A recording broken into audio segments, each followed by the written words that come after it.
Mr. Chavda has done his CA finals from the Institute of Chartered Accountants of India. He has also founded his own company, Financially Pro. It is a personal finance blog that teaches people about investing, insurance, and smart ways to manage money. We students of IIT BHU are very humbled and grateful to have you as a guest speaker. Sir, the mic is all yours. Thank you so much for a warm introduction. Let me start with the session. So today we are going to talk about personal finance. But before that, why should you listen to me for the next 1 hour? You can chill in the Netflix, you can go out with your friends. Why should you spend the next 1 hour with me? That you should understand that. And if you understand that, you'll be able to know that how this 1 hour can change your financial life with the money, right? So before that, let me ask you, why money is important to you? You need not to answer to me. You need to ask yourself why money is important to you. I'll give you 5 to 6 reasons. And if you're okay with that, and if you want that, then this 1 hour will change your life completely. And it will be the stepping stone for your whole financial life for the next 30, 40, 50 years till you retire. Right? So firstly, let me ask you why money is important to you. Do you want income safety? Or do you want to uplift your financial situations with your family? Or do you want to travel the whole world? Like, the YouTube and blogging career is going on. You may have like, I want to travel the whole world. Or is it that you want a comfortable job and a life and without any tension of money? Or you want to start a startup or a business and become rich? Any of the goal if you have, you need to understand the basics of money. If you don't understand that, money won't come to you. Remember that. बचपन में भी mummy Activa नहीं देती थी because Activa use करनी नहीं आती थी. So if you don't know how to use the money appropriately, money is not gonna come to you. Remember that. So this 1 hour, I'll tell you how to use the money of a different aspects of your financial life, whether it's related to investments or insurance or financial planning, or it's a cash flow planning. If you're getting a salary, how to manage it, how to use it. So this 1 hour, we're gonna talk about a lot. We're also gonna talk about startups and investments, and also about how we can go into a startups field. And if you are having an uncertain income, if you're going for a business, planning for a business, if your 2 or 3 friends are starting a startup, you'll have an uncertain income for at least 2 to 3 years. How to manage that, right? So we're gonna talk about that. So before that, let me tell you some basic, what consists of personal finance. There are different layers to this, but I have simplified it and I am keeping it to only 4 parts. That is cash flow planning, the second is insurance, the third is investment, and the fourth is tax planning.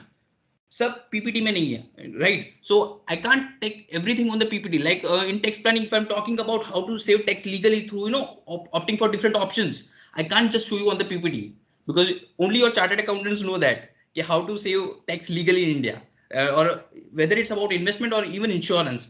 So PPT is just for showing purpose because I have to show some calculations, but you have to listen to me because many things I will tell you that will not be there in the PPT. So let's start it. We are aware about the 4 parts, right? So we'll talk about cash flow planning, insurance, investment, and tax. But before that, let me tell you something. Right now you are 21, 22, right? So from 21 to 35 years, you're gonna have a job. You'll do a job or you'll have a business, right? So it will be the starting period where you will start earning. You will not be aware कि सब कैसे चीजें काम कर रही है, but पैसे आ रहे हैं थोड़े थोड़े पता चल रहा है. So starting phase में क्या होगा? You will have a high risk taking capacity. Your income will be comparatively less, as if you are at 30 or 40 years old, your income will be comparatively less, but you'll have a high risk taking capacity. You can take more risk. Why? Because you don't have any family responsibility, right? अभी तो किसी का ध्यान नहीं रखना, अभी शादी हुई नहीं है, so you have a less family responsibility, you have a more risk taking capacity, but you have a consistent income, right? So what you can do is, in the early phase, rather than using the money on buying the items like cars and mobile phones and watches, you can save the money initially, and once you get at a higher income level, you can spend it. Because if you don't save now at an early age, you will have to pay the cost at the age of 30, 40, 50, right? So there are 3 phases. I have divided it. First is startup phase, the second is mature phase where you start earning good amount of money, and the third is cooling off period where you retire, right? So your earning phase will be like this, 3 stages: startup phase, peak earning phases, and cooling off period. In startup phase, up to 35 years, you'll recently start earning, you'll have high risk taking capacity, low family responsibility, but you have ability to save more because expense तो होंगे ही नहीं ना. The second is peak earning years, where you will have a medium risk taking capacity. You won't be able to take much risk, because you have to say you have a settle now, you have a family, you have a family to feed, right? So earnings will also increase, but expense भी बहुत बढ़ जाएंगे. So वहाँ पे save करना थोड़ा मुश्किल होगा because you have to look after your children as well, right? So that is a peak earning stage where you won't be able to save more. What you can do is you can use the savings that you have made in your startup phase when you were not married. You had a more power to save money, right? So you can use the money later. The third is cooling off period after 56 years, where you'll have a low risk taking capacity. You won't be able to invest in volatile securities like equity shares or cryptocurrencies, right? But you'll have high family responsibility. You have to take care of them. But your expenses will be very high for your health, because you have to look after your health. As you are growing older, health issues will arise, right? So we'll look after that कि वो कैसे manage करें. And your earning will also start reducing, because as you retire, your pension will drastically reduce. It will be around only 50% of what you have been earning. अगर 1 lakh income है तो सिर्फ 50,000 ही आएगा pension, right? So you have to manage that as well. So broadly, this is a 3 phase that you have to look after. And before now starting, whether it's about investment, insurance, or tax, or anything, I have to give you some basic ideas about the basic terms that you have to understand before starting the session. Otherwise, in session you won't be able to understand. So let me first tell you some basic financial terms like compound interest, asset liability, inflation, and all. So what do I mean by compound interest? So I'm not going to give you that stupid exam and traditional examples of invest your money and interest on interest लगता है कि नहीं, not that. Do you know about Ice Age? Anyone? Hello?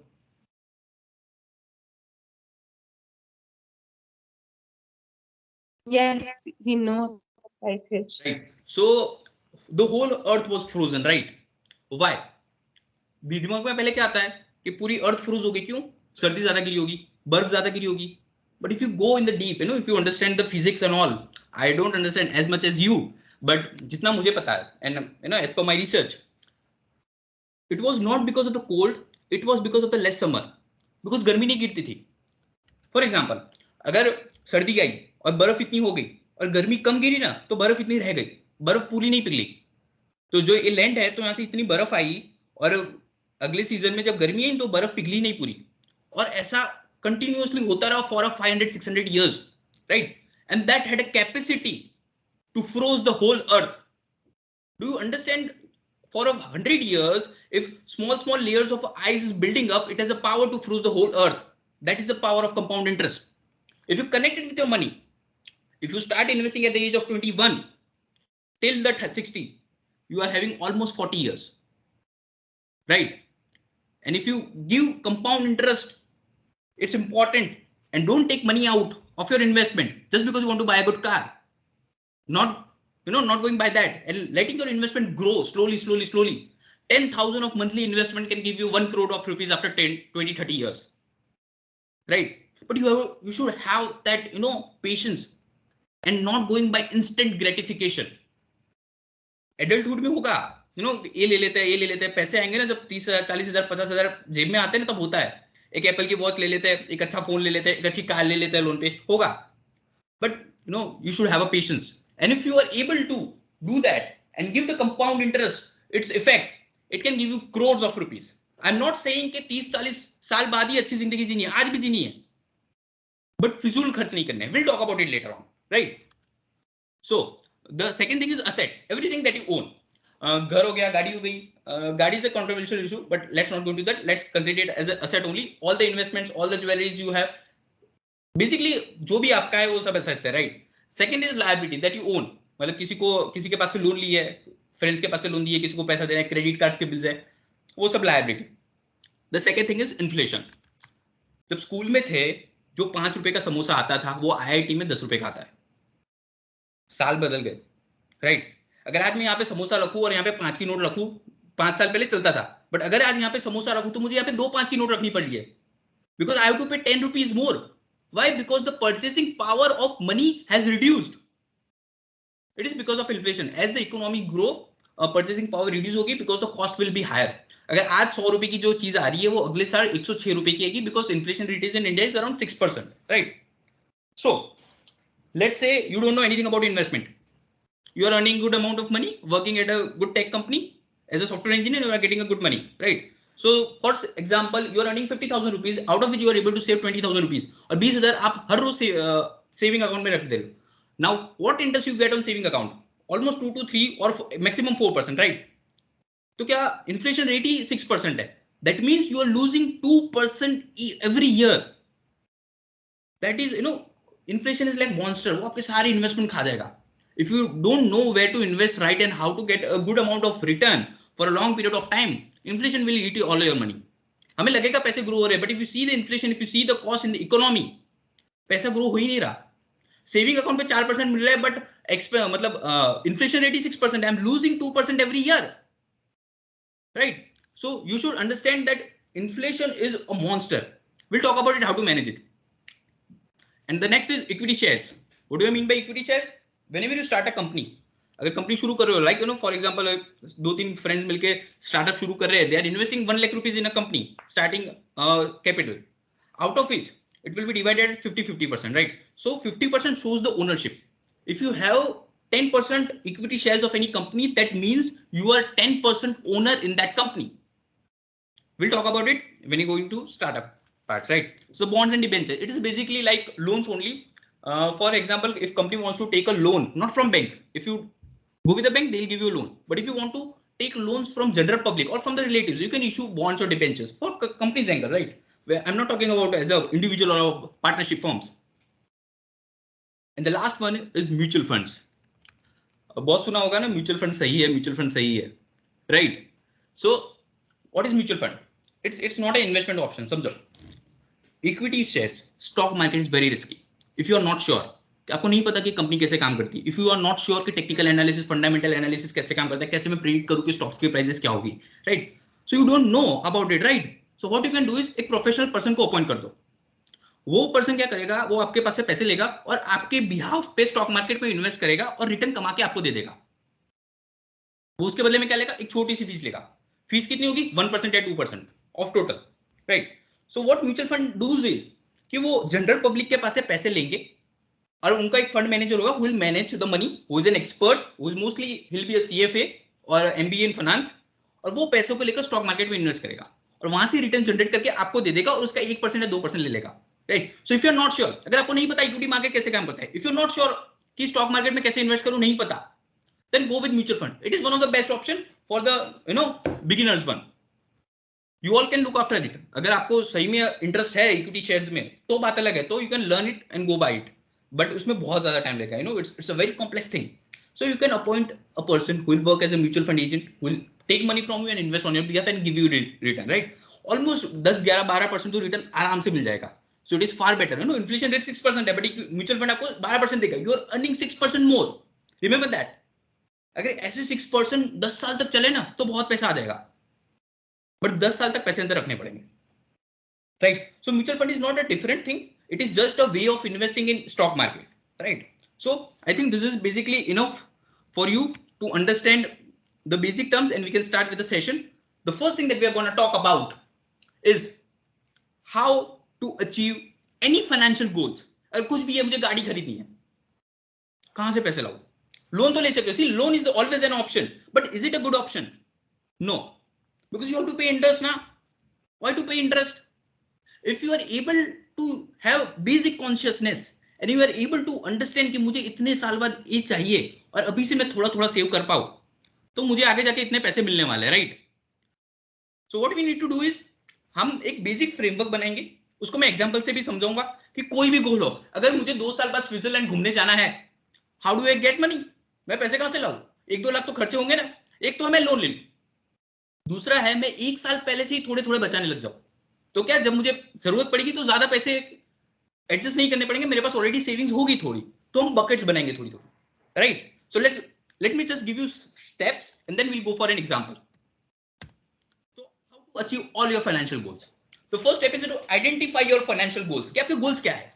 For example, you are 30 years old, आपको थोड़ा आगे जाके सोचना पड़ेगा, राइट? अभी आपकी सिचुएशन ऐसी नहीं है कि आप समझ पाओ कि आपके पास पैसे भी नहीं आ रही हो, you are a student, right? But after 2 years, if you start earning and you don't understand this, this will create a problem. फिर घूमते रहोगे, यार कोई बता दो कैसे करूं invest.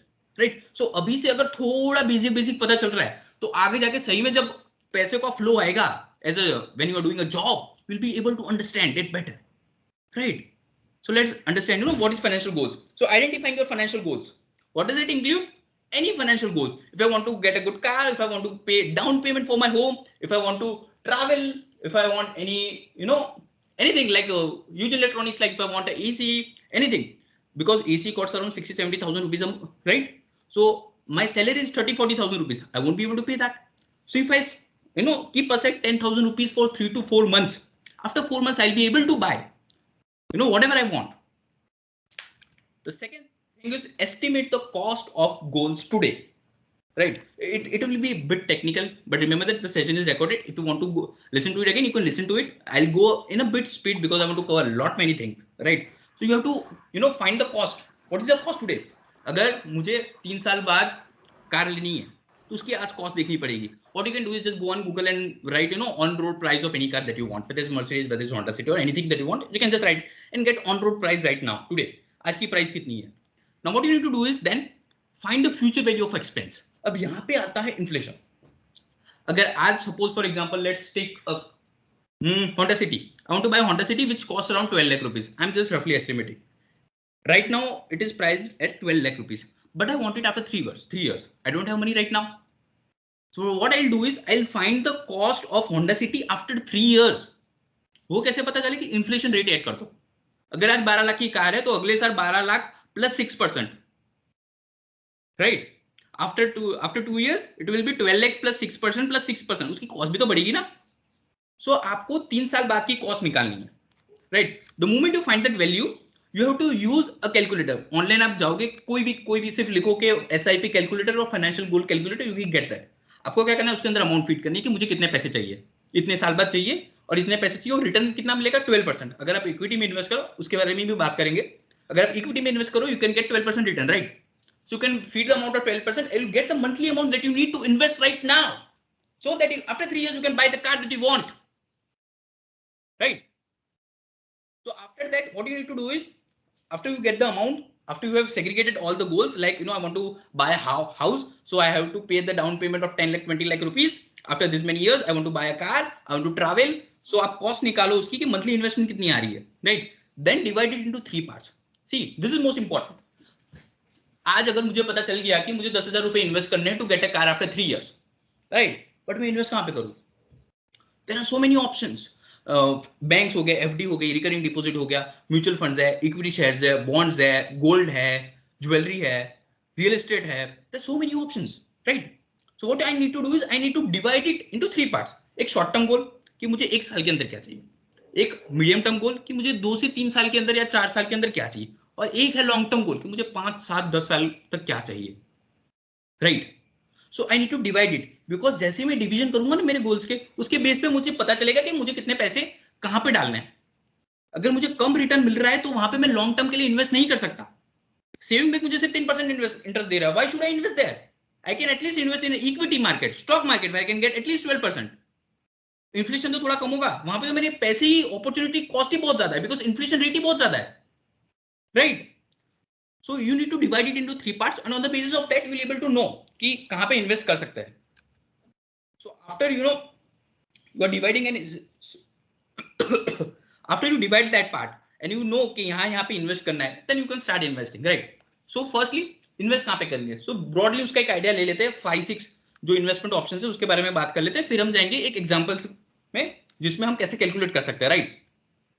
So investment options. The first is fixed deposit और recurring deposit, where you can get around 3% to 6%. वो बैंक टू बैंक वेरी करता है, राइट? बट उसमें सेफ्टी ज्यादा है, समझो, but it is good only for short term. आपको safety कब देखनी है? जब आपको पैसों में ज्यादा सेफ्टी रखनी है. फॉर एग्जांपल कि मेरे पास एक बहुत इंपॉर्टेंट गोल है, फॉर एग्जांपल कि मुझे मेरे पापा को बीमार है तो उनके लिए पैसे इकट्ठे करने के थोड़े 1-2 महीने बाद ऑपरेशन है, राइट? सिर्फ अगर मैं उसके लिए पैसे इकट्ठे कर रहा हूं तो मैं इक्विटी मार्केट में इन्वेस्ट नहीं कर सकता, because it is very volatile ना. I am investing right now, it may reduce, right? 50% पे तक भी वैल्यू जा सकती है. If I am investing 1 lakh right now, it may become 50,000. So I have to invest by seeing the safety option as well. If the goal is very important to me, right? I can't go with low security options. The second thing is bonds and debt mutual funds, where you will get around 6 to 9% interest, which is almost safe, or it doesn't have that level of safety like fixed deposit, but it is safer option as compared to equity shares, and that is also good for short term goals. See, broadly याद रखो, जितना कम return होगा ना उतना अच्छा है short term के लिए, और जितना ज्यादा रिटर्न होगा ना उतना अच्छा है मीडियम टर्म से लॉन्ग टर्म गोल्स के लिए. अगर मुझे आई एम प्लानिंग कि मुझे घर लेना है 4-5 साल बाद, और उसके लिए मुझे डाउन पेमेंट इकट्ठी करनी पड़ेगी 20-30 लाख रुपए. अगर 60-70 लाख का घर है and I have to get 20 lakh rupees as a down payment, after 3 to 4 years then I can invest in equity funds, right? Because there I'll get a good amount of return and time भी बहुत ज्यादा है, तो मैं क्या safety risk ले सकता हूँ इक्विटी शेयर्स में. बट अगर मुझे चाहिए पैसे 1 साल बाद, then I can't take the risk, right? So you have to see your goals कि शॉर्ट टर्म है, मीडियम टर्म है, लॉन्ग टर्म है. फिर देखना पड़ेगा वो जो गोल्स है उसकी प्रायोरिटीज कितनी है आपके लिए. कार लेनी है मुझे, बट ऐसा नहीं है कार के बिना मेरी जिंदगी नहीं चल रही. So I can invest in equity shares also, because that is no, it's not too important for me. I want that car, but it's not like कि पापा के ऑपरेशन के लिए पैसे उतने जितना तो important नहीं है ना. Then I can invest in equity shares. I can take a bit of risk so that I can get more money, and मेरा गोल जल्दी अचीव हो जाएगा. तो the next is gold. You can invest in gold. You can buy the jewelries. Shop में जाकर jewellery ले सकते हो, बट वहां पे एक प्रॉब्लम है, वहां पे मेकिंग चार्जेस बहुत ज्यादा होंगे, वहां पे डिजाइनिंग के चार्जेस भी लेंगे वो लोग, राइट? सो अगर आज मैं 1 लाख का गोल्ड लेता हूँ, उसके ऊपर चार्जेस लग के हुआ 1,20,000 का, और अगर मैं बेचने जा रहा हूँ then they deduct all the making charges that I had paid, right? So values उतनी नहीं आएगी, वो गोल्ड का जो बेनिफिट है ना रिटर्न का, वो नहीं मिलेगा. So what you can do is go for digital gold. अभी RBI भी इशू करते हैं sovereign gold bond, right? So you can invest their. वो लोग क्या करेंगे, जो गोल्ड की करंट वैल्यू है आज, उसके बेस पे आपको गोल्ड अलॉट करेंगे. It will be digital, pure digital gold. You won't get physical gold, right? और अगर आप साल डिसाइड कर सकते हो कि 4 साल बाद चाहिए, 8 साल बाद चाहिए, so after that many years जो गोल्ड की प्राइस होगी उसके बेस पे आपको उतने पैसे वापस दे देंगे, और बीच में आपको एवरी ईयर 2.5% एक्स्ट्रा रिटर्न भी देंगे, right? So if you want to see gold as an investment option, तो डिजिटल गोल्ड ज्यादा बेटर है as compare to physical gold. वो फिर घर में ज्वेलरीज के लिए, ऐसे मम्मी के लिए चाहिए तो वो बात अलग है, then you can go for that. Then don't consider it as an investment option. फिर उसको एज ए आइटम देखो कि यूजेज के लिए कोई इन्वेस्टमेंट ऑप्शन नहीं है, एज ए एक्सपेंस देखो, फिर उसको एज ए इन्वेस्टमेंट मत देखना. The next is real estate. You can buy home. Again बहुत रिस्की होता है, because we are not sure about it. Markets बहुत वॉलेटाइल हो गए थोड़े टाइम से, तो रियल एस्टेट में बहुत मंदी चल रही है. But you can look after that if you study the markets, if you study your area. मतलब कि अगर मैं मेरा एरिया भी लूँ, if I see only in Ahmedabad, तो एरिया टू एरिया भी बहुत डिफर करते हैं प्राइजेस, और उसकी ग्रोथ भी बहुत कम होती है. अगर एक एरिया है वहां पे ना, इट्स इंडस्ट्रियल एरिया, राइट? सो वहां पे लोग नहीं आते ज्यादा, तो उसकी प्राइसेस उतनी बढ़ती नहीं है as compare to some posh areas like Satellite, जहां पे प्राइस बहुत तेजी से बढ़ रहे हैं, because that's a residential area, लोग बहुत ज्यादा आ रहे हैं.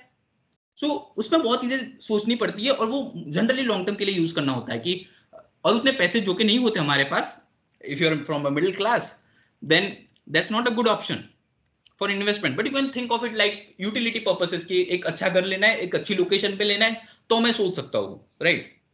The last one is the crypto currency.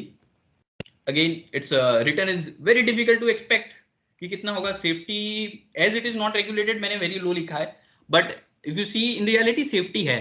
But if you are not a tech guy, अगर आपको नहीं पता कि जो कीज होती है कैसे काम करती है, ब्लॉकचेन कौन से मेथड पे कैसे काम करती है, then you won't be able to get it, because एक अगर भी की लॉस्ट हो गई ना, then your whole bitcoin is gone, right? I have seen many cases where a person lost 1500 crore rupees because he forgot his key, right? जो take की होती है, जो की डालनी होती है, he forgot that, right? So 1500 crore rupees gone. So I have written it very low, but if you're a tech guy who understand technology, who can understand coding, then that's a good option for you. But return is very difficult to expect. So basically if you अगर आप क्या कर सकते हो, daily 10,000 या 15,000 side में रख सकते हो कभी भी, अगर ज्यादा हो तो, कि इसको मैं क्रिप्टो करेंसी में इन्वेस्ट करूंगा, but I am not expecting anything in return. उसको आपको गोल्ड के साथ लिंक मत करो, बिकॉज तो इतना वॉलेटाइल है कि हो सकता है कि जीरो हो जाए वैल्यू, हो सकती है ना. I invested around 2 to 3 months ago, मैंने छोटा सा अमाउंट अराउंड 3-4,000 इन्वेस्ट किया था. Right now the amount is 1,000 rupees, because bitcoin has fold a lot because of many reasons, Elon Musk tweets and all. Let's not go into that. So don't see cryptocurrency as an investment option. आप trading के लिए ऐसे ही मजे के लिए सीखने के लिए कर रहे हो तो बात अलग है, बट आपके जो रियली इंपॉर्टेंट फाइनेंशियल गोल्स है लाइफ के, don't connect with that, right? So now we are aware कि हमें क्या कर सकते हैं, बैंक के पास फिक्स डिपॉजिट कर सकते हैं, हम बॉन्ड्स में इन्वेस्ट कर सकते हैं, म्यूचुअल फंड में इन्वेस्टमेंट कर सकते हैं। म्यूचुअल फंड में भी टाइप होती है, इक्विटी शेयर्स होता है, डेट म्यूचुअल फंड होता है, दोनों का कॉम्बिनेशन भी होता है, बहुत होता है, राइट? गोल्ड में कर सकते हैं, राइट? रियल एस्टेट को मैं अभी इग्नोर कर रहा हूँ and I am ignoring crypto currency, right? So we are having 3 options, fix deposit, recurring deposit, debt mutual fund and equity shares and stock market, right? So on the basis of this we need to decide now कि कैसे करें। So I am just giving you an example, 3 examples ले रहा हूं मैं, उसके base पे हम डिसाइड करेंगे। मैंने सब बेसिक कैलकुलेशन किया है, आप कोई भी यूज कर सकते हो, आप सब सिर्फ ऑनलाइन जाओ, लिखो financial goals calculator, you will get a lot of it. grow.com का आता है, कोई भी HDFC म्यूचुअल फंड्स, बहुत सारी म्यूचुअल फंड वेबसाइट भी प्रोवाइड करती है, right? So for example if I want to travel to Switzerland, एक ट्रिप माननी है मुझे स्विट्जरलैंड पे, उसकी कॉस्ट है 2 लाख रुपए। अगर मैं 2 लोग हैं 3 लोग हैं तो जाना है तो 2 लाख में हो जाएगा, considering all the expenses also, right? 50,000 का 70,000 का पैकेज आता है। When I want to achieve it next year, आज तो नहीं जा पाऊंगा, आज तो 2 लाख है भी नहीं, मुझे अगले साल जाना है, राइट? सो ये रैंडम फिगर्स मैंने लिए, आप आपका सोच के कोई भी फिगर्स ले सकते हो, राइट? अगर नेक्स्ट ईयर मुझे जाना है 2022 में for example, so inflation rate है 5% मैंने अज्यूम किया है इसके अंदर, सो 2 लाख प्लस 5%, 2,10,000। सो अगले साल अगर मुझे जाना है तो उसकी वैल्यू भी बढ़ जाएगी ना, बिकॉज वो लोग भी तो अपनी प्राइस बढ़ाएंगे। सो अगले साल मुझे हो सकता है कि शायद 2,10,000 पे करना पड़े, बट आज वैल्यू 2 लाख है, राइट? तो मुझे क्या करना पड़ेगा, मुझे मंथली इन्वेस्टमेंट करनी पड़ेगी। वो कैसे होगा, आप फाइनेंशियल कैलकुलेटर यूज कर लो, आपको अमाउंट मिल जाएगी कि कितना इन्वेस्टमेंट करना है। So here the amount comes to 16,300 rupees. अगर आप रोज महीने हर महीने 16,000 रुपए साइड में करते जाओ, after next year you will have 2 lakh rupees, 2,10,000 rupees and you will have a trip to Switzerland, right? So आप पहले डिसाइड कर लो आपके गोल्स, फिर बेसिकली कैलकुलेशन पार्ट सब कैलकुलेटर्स ऑनलाइन रेडीली अवेलेबल है, उसमें कुछ दिमाग लगाने की जरूरत नहीं है, बट हमें ना क्वालिटी एक्सपेक्ट्स देखने पड़ते हैं लाइफ के। फॉर एग्जांपल अगर 50,000 इनकम है और if I am planning to trip to Switzerland और मुझे घर की डाउन पेमेंट भी करनी है, तो मुझे फिर प्रायोरिटी सेट करनी पड़ेगी, राइट? कि इंपॉर्टेंट क्या है मेरे लिए, बिकॉज पैसे तो बहुत लिमिटेड है। यहाँ पे देखो 16,000 और 25,000 आ रहा है डाउन पेमेंट का फॉर्म में भी, तो इट्स ऑलमोस्ट अराउंड, मतलब आपकी तो सारी सैलरी गई। सो आपको यहाँ पे है ना प्रायोरिटीज रखनी पड़ेगी कि किसको मैं ज्यादा प्रायोरिटी दूं। और अगर हमारी इनकम कम है तो if you are in a business you are getting lot of money then that's okay, that's a different story. But if you are doing a job, a comfortable job getting 40, 50, 60,000 rupees a month, तो फिर आप तीनों option नहीं कर पाओगे, देखो, because it almost cost around 66,000 rupees, right? So you need to prioritize कि पहले मुझे घर लेना है तो पहले उसके लिए सेव कर लो, उसके बाद कार के बारे में सोच सकता हूँ, उसके बाद मैं ट्रिप के बारे में भी सोच सकता हूँ स्विट्जरलैंड की, right? So on the basis of this you can it's very personalised thing. मैं कोई स्टैंडर्ड चीज आप लोगों को नहीं दे पाऊंगा, मेरे लिए जो अलग है वो आप लोगों के लिए अलग है, मेरी प्रायोरिटीज अलग है, आपकी प्रायोरिटीज अलग है। So you need to decide on your basis, right, कि आपको क्या चाहिए, और उसके बेस पे आप कैलकुलेशंस कर सकते हो सारे। So you can see that कि जैसे कि स्विट्जरलैंड एकदम शॉर्ट टर्म गोल है, बिकॉज हमें अगले साल ही जाना है, तो मैं यहाँ पे रिस्क नहीं ले सकता, यहाँ पे मैं इक्विटी शेयर में इन्वेस्ट नहीं कर सकता। फॉर एग्जाम्पल अगर मैंने 2019 में स्विट्जरलैंड के ट्रिप के लिए इन्वेस्ट किया होता, कोरोना की वजह से स्टॉक मार्केट 50% डाउन था, राइट? सो मेरे 2 लाख तो 1 लाख हो गया ना, I won't be able to get the return. So जब गोल्स बहुत नजदीक हो ना, तब हम उसको ना वॉलेटिलिटी नहीं दे सकते, बहुत अनइवन जो रिटर्न होते हैं ना उसकी रिस्क नहीं दे सकते। So what you can do is you can invest in a date mutual fund, जहां पे कम रिटर्न मिलेगा, 8% मिलेगा बट कंसिस्टेंटली मिलेगा, राइट? सो फॉर एग्जांपल अगर डेट म्यूचुअल फंड में 8% मिल रहा है और इन्फ्लेशन रेट 5% है, तो भी आपको ज्यादा अमाउंट मिलेगी, राइट? 2010 से ज्यादा ही मिलेगी, because you are getting 8% return but we have considered 5% inflation rate. So inflation rate से जनरली ज्यादा पैसे आ जाते हैं, but you can think of it, right? So the second is Honda City car. The current cost is 13 lakh. You can see it. There is nothing new in it.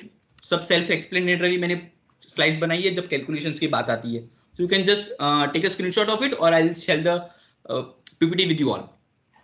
So now we are aware कि कैसे investment करेंगे.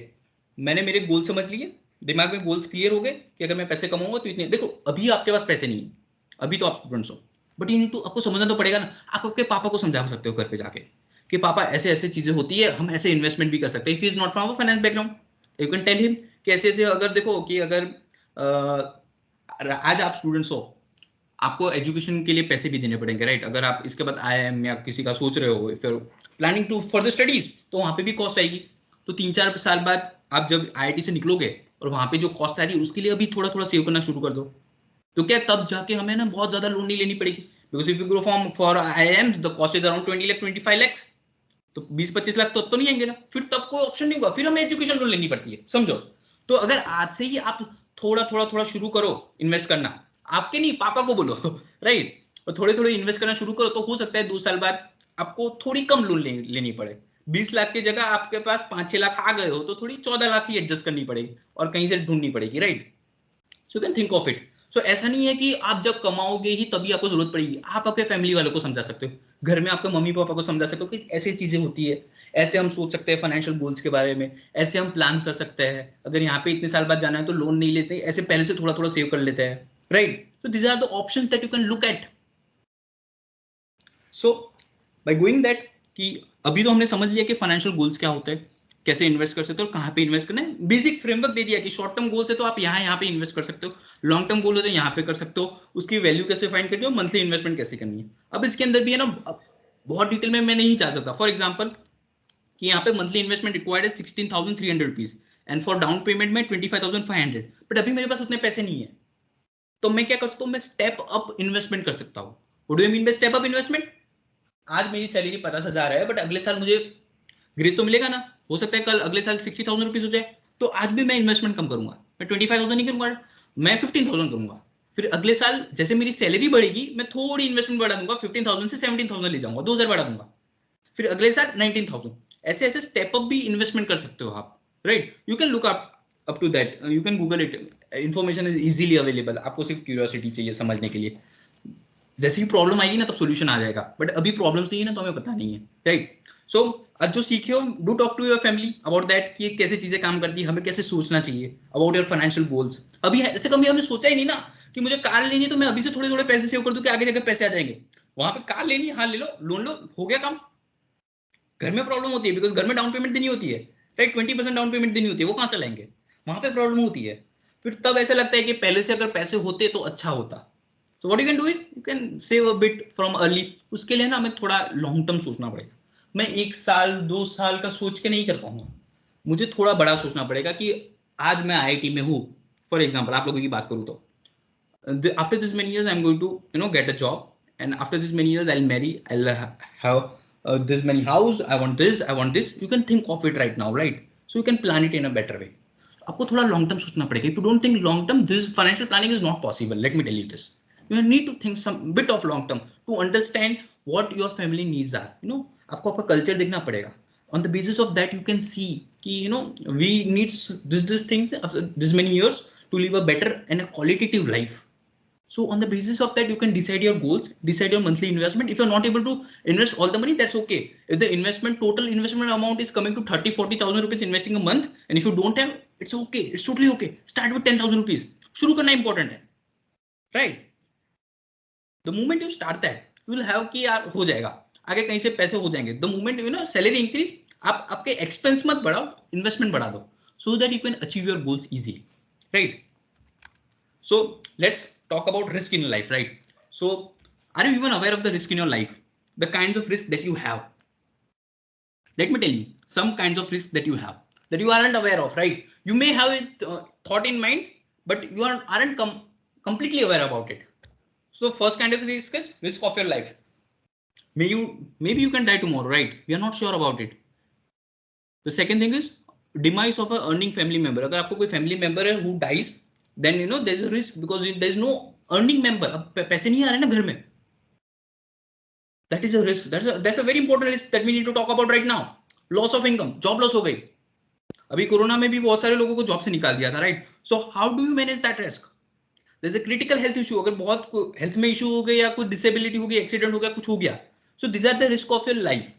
ये risk comparative to earning, मतलब ऐसे risk होंगे तो हो सकता है कि आपकी अर्निंग रुक जाए। मैं सिर्फ फाइनेंशियल एंगल से बात कर रहा हूँ, राइट, इससे भी बहुत अलग रिस्क है, बट मैं सिर्फ फाइनेंशियल एंगल से बात कर रहा हूँ कि आपके पैसे कहां पे अटक सकते हैं। So how do we manage that risk, right? So there are 3 options.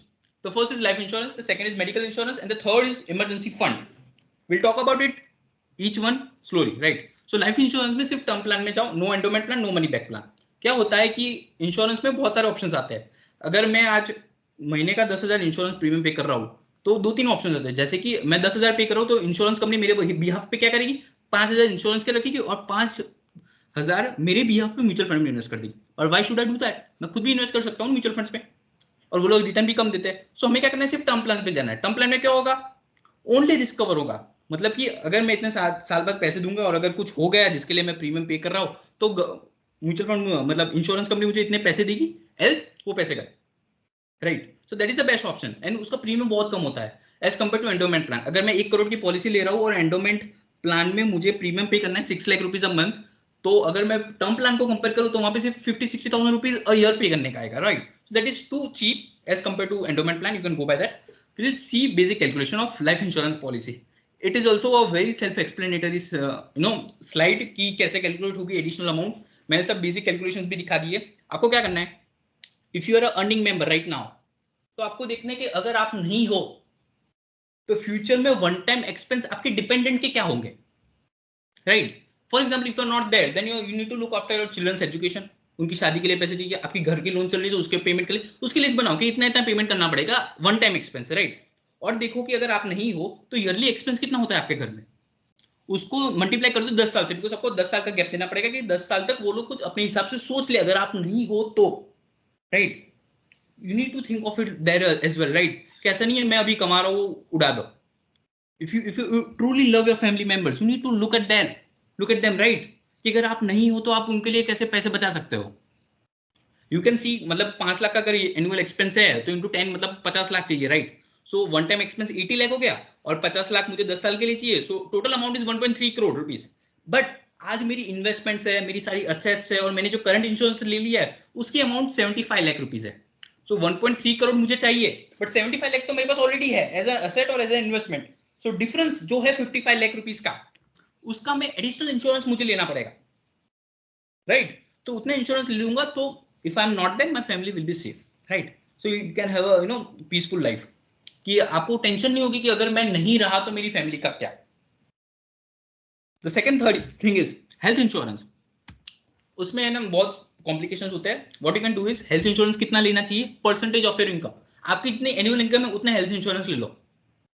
मतलब अगर आप 50,000 रुपीज महीने के कमा रहे हो तो साल के हुए 6 लाख रुपए, तो 6 लाख जितना आप 5-6 लाख का आप हेल्थ इंश्योरेंस ले सकते हो कि कोई प्रॉब्लम आ जाए तो आप हेल्थ इंश्योरेंस में से पे कर सको, right. Second thing is affordability. अगर परसेंटेज ऑफ इनकम बहुत ज्यादा आ रहा है, राइट, पर आप अफोर्ड नहीं कर पा रहे प्रीमियम अमाउंट, तो देखो कितना प्रीमियम अफोर्ड कर पा रहे हो और उसके बेस पे इंश्योरेंस एजेंट को पूछो कि इतने प्रीमियम में कितनी हेल्थ इंश्योरेंस आएगा, उतना ले लो। और the third thing is past experience. आप क्या कर सकते हो, आपके पास्ट में देखो कि अगले पहले 5 साल के आपके मेडिकल एक्सपेंसेस कितने होते हैं, उसके बेस पे भी आप डिसीजन ले सकते हो। अगर आप घर में बहुत हेल्दी हो, फिट हो, अच्छा खाना हो, बाहर का कम खाते हो, तो फिर हेल्थ इंश्योरेंस बहुत ज्यादा अमाउंट की जरूरत नहीं है। You can think of it 3-4 lakh rupees, right. So that's okay, it's totally personalize. I am telling you again, you can think of it on your own. सबके लिए अलग अलग होगा, आपको आपका डिसीजन खुद लेना है। आप सिर्फ इस स्लाइड को एज अ बेस यूज कर सकते हो, right. Let's talk about something different, that is emergency fund. If for example आपकी जॉब चली गई, right, how do you manage that? You are 30 years old, you are having a wife, you are having a kid and you are lost your job. एक महीने खाना कहाँ से खाओगे? So you need to have some cushion money, right? कि अगर मेरी job चली जाती है तो देखो कि आपको जॉब लेने में कितना टाइम लगेगा, और 1-2 महीने लगेंगे, 1-2 हफ्ते भी लग सकते हैं, that depends on your skills। तो उसके बेस पे आप डिसीजन ले सकते हो, right.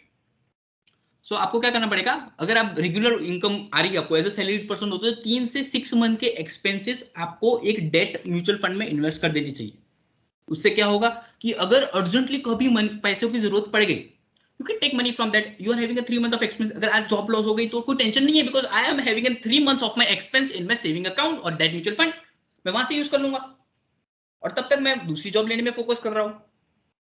It will give you confidence. अगर है ना आपके पास 3-4 महीने के एक्सपेंसेस बैंक अकाउंट में पड़ेंगे, it will give such confidence in your job even कि यू आर नॉट फियर्ड कि जॉब चलेगी तो क्या होगा। No man, that's okay, I will get another job, I am having enough money to save at least for 3 to 6 months, right? But if you are doing a job or you are self-employed, then you need to have a more emergency fund, because वहां पे क्या होगा कि market cycles के हिसाब से सब change होता रहेगा, right. So you need to save at least 12 months to 24 months of your expense। अगर उतने पैसे अगर आप आपके पास रखोगे तो अगर कोई बिजनेस में प्रॉब्लम हो भी गई, अगर सेल्फ एम्प्लॉयड हो, लाइक आप you are an engineer working as a chartered engineer, civil engineer हो, सब प्रोजेक्ट्स करते हो, तो अगर वहां पे कभी प्रॉब्लम्स हो भी गई, या डॉक्टर हो या चार्टर्ड अकाउंटेंट हो, या कोई प्रॉब्लम हो भी गई, तो आपके पास 12 महीने के एक्सपेंस पड़े, घर चल जाएगा, देखो बिजनेस को और घर को अलग रखना पड़ेगा, बिजनेस के एक्सपेंस, बिजनेस के फाइनेंस और पर्सनल फाइनेंस, आपके जो पर्सनल फाइनेंस है उसको अलग रखना पड़ेगा, then you will be able to manage it better, right. So personal finance में क्या कर सकते हो, 24 मंथ जितने या 12 मंथ जितने एक्सपेंसेस रखो, कि अगर आज आपकी income suppose 10 lakh rupees year है और सब काट काट के आपकी नेट एक्सपेंस टोटल 7-8 लाख हो जाते हैं, तो 7-8 लाख रुपए आप डेट म्यूचुअल फंड में इन्वेस्ट कर दो। आज नहीं होगा, आपको थोड़ा थोड़ा बचाना पड़ेगा, फिर होगा 2-3 साल में होगा, बट एक बार आपके पास उतने पैसे आ गए, विल बी वेरी सेफ। कि बिजनेस में भी कोई प्रॉब्लम हो गई मार्केट साइकिल्स की वजह से, I will be able, I am okay with that, my family will be able to survive for at least 12 months, वहां तक तो मैं कुछ और कर लूंगा, राइट। It will give you confidence, emergency fund gives you lot of confidence, remember that, right. So now let's talk about taxes. Tax तो पे करना ही पड़ेगा ना, contributing to the growth of India, right, we have to pay income tax. क्यों income tax pay करते हैं हम लोग, because we are using public property. मैं बस यूज करता हूँ, मैं रोड यूज करता हूँ, मैं पब्लिक प्रॉपर्टी यूज करूँ जिसपे मेरे राइट्स नहीं है बट गवर्नमेंट ने मुझे दी है as a service, right. So I have to pay that in back, right. उसका बहुत सारे फॉर्म है, उसमें से एक फॉर्म है इनकम टैक्स, जिसके बारे में हम बात करने वाले हैं, राइट। सो हम पहले बात करते हैं कि स्लैब रेट्स की। अगर आज मैं 50,000 महीने का कमा रहा हूँ, मैं उसको स्टैंडर्ड पकड़ के चल रहा हूँ 50,000 rupees a month, so we can have a better calculation, right. तो महीने का कितना हुआ, 6 लाख रुपए, तो मुझे टैक्स कितना पे करना है। तो हमें इंडिया में किसी सिस्टम में प्रोग्रेसिव टैक्स रेट चलता है, मतलब कि इतनी इनकम तक इतने परसेंट, इतनी इनकम तक इतने percent, right. So I just show you self explanatory slide again. अगर आपकी इनकम 2.5 लाख तक है तो आपको कोई टैक्स पे नहीं करना, but if you are earning 2,50,000 rupees to 5 lakh rupees, तो 5% टैक्स रेट लगेगा। वो कितने पे लगेगा, सिर्फ 2.5 लाख टू 5 लाख है ना, उस पर ही लगेगा सिर्फ। मतलब कि प्रोग्रेसिव टैक्स स्ट्रक्चर चल रहा है, कि ऐसा नहीं अगर मैं 5 लाख कमा रहा हूं तो 5 लाख पे 5% पे कर रहा है, जो मैंने 2.5 लाख से 5 लाख, जो 2.5 लाख एक्स्ट्रा कमाए ना, उसके ऊपर ही 5% पे करना है, right. So you can see the tax rates, बाजू में दिख रहा है कि कितने, मैंने एग्जांपल्स भी दिए है कि अगर आपकी 5 लाख तक की इनकम है तो 12,500 टैक्स आएगा, अगर 10 लाख की इनकम है तो 1 लाख जितना टैक्स आएगा, और 10 लाख से ऊपर इनकम है तो 60,000 इतना आएगा। तो मैंने यहाँ पे अज्यूम किया you are having an income of 12 lakh rupees, और इसके बिहाफ पे मैंने कैलकुलेशन किया है। सो आप परसेंटेज वाइज टैक्स कैलकुलेट कर सकते हो, प्लस 4% एजुकेशन सेस लगता है। So total tax payable will come to 1,79,400 rupees, right. So अगर 12 लाख की इनकम है तो 1,80,000 रुपए आपको एज अ टैक्स पे करना पड़ेगा to insurance, to income tax department, right. But यहाँ पे कैच है, अगर आपकी इनकम सिर्फ 5 लाख तक है तो एक स्पेशल रिबेट मिलता है 87A के अंदर, under section 87A of income tax act 1961, you are getting a rebate, कि अगर मेरी इनकम 4,90,000 रुपीज है तो मुझे कोई टैक्स पे नहीं करना है, बट अगर मेरी इनकम 5,10,000 हो गई ना तो मुझे पूरा टैक्स पे करना है, राइट। एक स्पेशल अलाउंस है, वो आप गूगल कर सकते हो, इसमें कुछ ज्यादा नहीं है, but I just want to make you aware कि ऐसा भी होता है कुछ, राइट। इसके अलावा नेक्स्ट टैक्स रीजन भी आई है कि उसके अंदर रेट्स बहुत कम है, बट उसके अंदर डायरेक्शन नहीं मिलते, इसलिए उसकी बात नहीं कर रहे, but you can search of it on it, right. So now we have understood कि टैक्स रेट क्या होता है। हम देखेंगे कि टैक्स कैसे, मतलब कि इनकम कैसे डिवाइड हो गई है, कि if I am earning income right now, तो वो गवर्नमेंट कैसे देखेगी इनकम, टाइप्स ऑफ इनकम क्या होती है और उसको कैसे टैक्स होता है, उसका टैक्स रेट क्या होता है। देखो इसके अंदर बहुत सारी इनसाइट्स है जो मैंने पीपीटी के अंदर नहीं रखी, but I can talk about it. See, first income is salary. Salary मिलेगी मुझे, मैं if I am doing a job at Google India for example, I am getting a basic salary, उसके ऊपर अलाउंस मिलेंगे, उसके ऊपर परक्विजिट्स मिलेंगे, और उसके अंदर से मैं डिडक्शन जो मैं इन्वेस्टमेंट कर रहा हूँ उसके मैं ले सकता हूँ, और जो नेट अमाउंट बचेगी उसके ऊपर टैक्स लगेगा। टैक्स कौन से बेस पे लगेगा, ये जो स्लैब रेट है वो यूज होगा for the calculation of tax purpose, right. For example I am earning from house property, मतलब कि मेरे 2-3 घर है, फैमिली मतलब पीछे आगे से एक घर आए, 2-3 घर है पापा के और मेरे पास आ गए अब, और मैंने उसको रेंट पे चढ़ा दिया, मैं तो एक ही घर में रहता हूँ, तो 2 घर तो एक्स्ट्रा पड़े तो मैंने उसको रेंट पे चढ़ा दिया है, तो उसको जो रेंट मिला मुझे वहां पे मुझे 30% स्टैंडर्ड डिडक्शन मिलेगा। 1 लाख रेंट की इनकम आ गई तो उसमें से 30,000 माइनस हो जाएंगे और 70,000 रुपीज पे टैक्स लगेगा at slab rate, right. Basically 2 हो गए, house property and salary. The third one is profit and gain of business and profession. This is the most important thing, जहां पे चार्टर्ड अकाउंटेंट सबसे ज्यादा time spend करते हैं, and this is area वहां पे आप आपकी क्रिएटिविटी भी यूज कर सकते हो। वहां पे टैक्स किस पे लगता है, सेल्स हो गई माइनस ऑल बिजनेस एक्सपेंस, और जो नेट प्रॉफिट बचा ना उसके ऊपर टैक्स लगेगा। टैक्स कौन से रेट पे लगेगा, अगर आप इंडिविजुअल हो और बिजनेस कर रहे हो, इंडिविजुअल के नाम पे ही कर रहे हो तो आपको स्लैब रेट लगेगा। बट अगर आप सपोज पार्टनरशिप फर्म बना दी, आपने एक कंपनी, प्राइवेट लिमिटेड कंपनी खड़ी कर दी, एक पब्लिक कंपनी खड़ी कर दी, एक एलएलपी बना दी, लिमिटेड लाइबिलिटी पार्टनरशिप फर्म, तो वहां पे स्टैंडर्ड टैक्स रेट होता है 20%, 25%, 30% depending on rate, right. So next one is capital gain. वहां पे क्या होगा, what do I mean by capital gain, let me tell you that. For example मेरे पास एक घर है, मैंने उसको बेच दिया, I have purchase that home in 2000, I have sold it now at 2021, right. For example, I have sold it for 50 lakh rupees, but I have purchased it at rupees 5 lakh rupees. पहले घर बहुत सस्ते आते थे, अभी value बढ़ गई है, राइट? सो 50 लाख में बेच दिया, बट 5 लाख मेरी कॉस्ट है, बट 5 लाख तो मेरी 2000 में कॉस्ट थी ना, आज तो ज्यादा हो गई होगी कॉस्ट। तो मैं क्या करूंगा, प्रेजेंट वैल्यू निकालूंगा। वो इनकम टैक्स में ना स्लैब होते हैं कि आप क्या कर सकते हो कि every year they give you cost, कि अगर आप 2021 में हो और अगर आपने 2000 में घर लिया है तो आपको कितने परसेंटेज होगा। लाइक अभी रेट चल रहा है 302, right? So if you purchase the home in 2000 rupees 2000 year sorry, and right now in 2021 what you can do is 50,000 5 lakh row into 302 divide by 100, मतलब 3 टाइम्स कर दो, मतलब ऑलमोस्ट 15 लाख रुपीज। तो आप 5 लाख का नहीं 15 लाख का डिडक्शन ले पाओगे।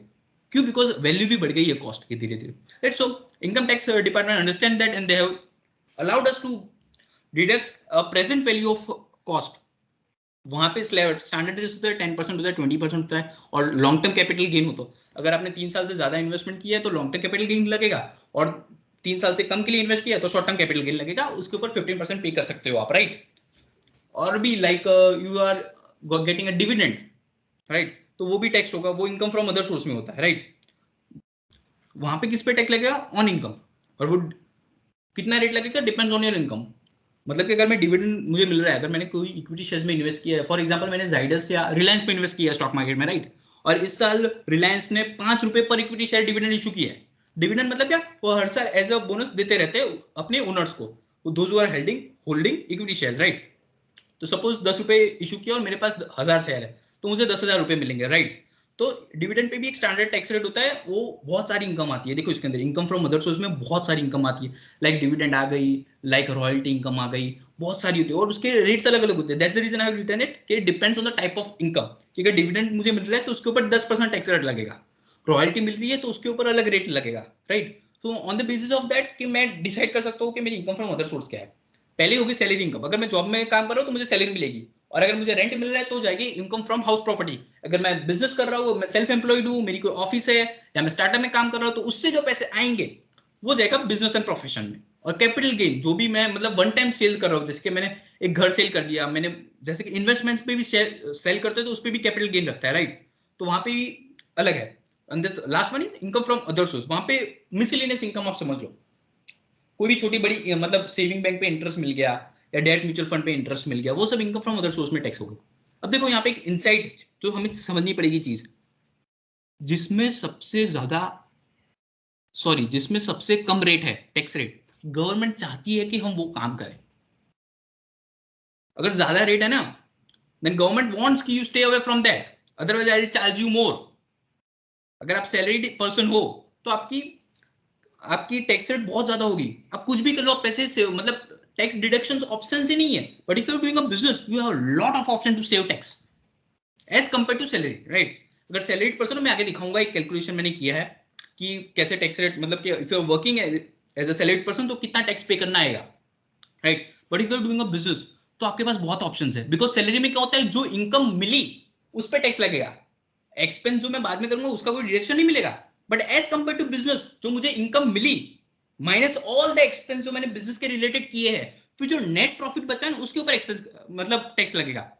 सैलरी में ऐसा नहीं होता, ऐसा नहीं होता कि मैं इनकम ले लूं, मेरे घर के खर्च निकल के उसके ऊपर अमाउंट जो बचे उसके ऊपर टैक्स लगेगा, नहीं, वहां पे तो इनकम पे ही टैक्स लगता है। बट बिजनेस में you are taxed on net profit, sales, और जो इनकम मिली वो माइनस सब बिजनेस एक्सपेंस कर दो। अगर 1 करोड़ की भी सेल्स हुई और 80 लाख के एक्सपेंस, तो आपको 20 लाख के ऊपर ही टैक्स पे करना है, not on the 1 crore.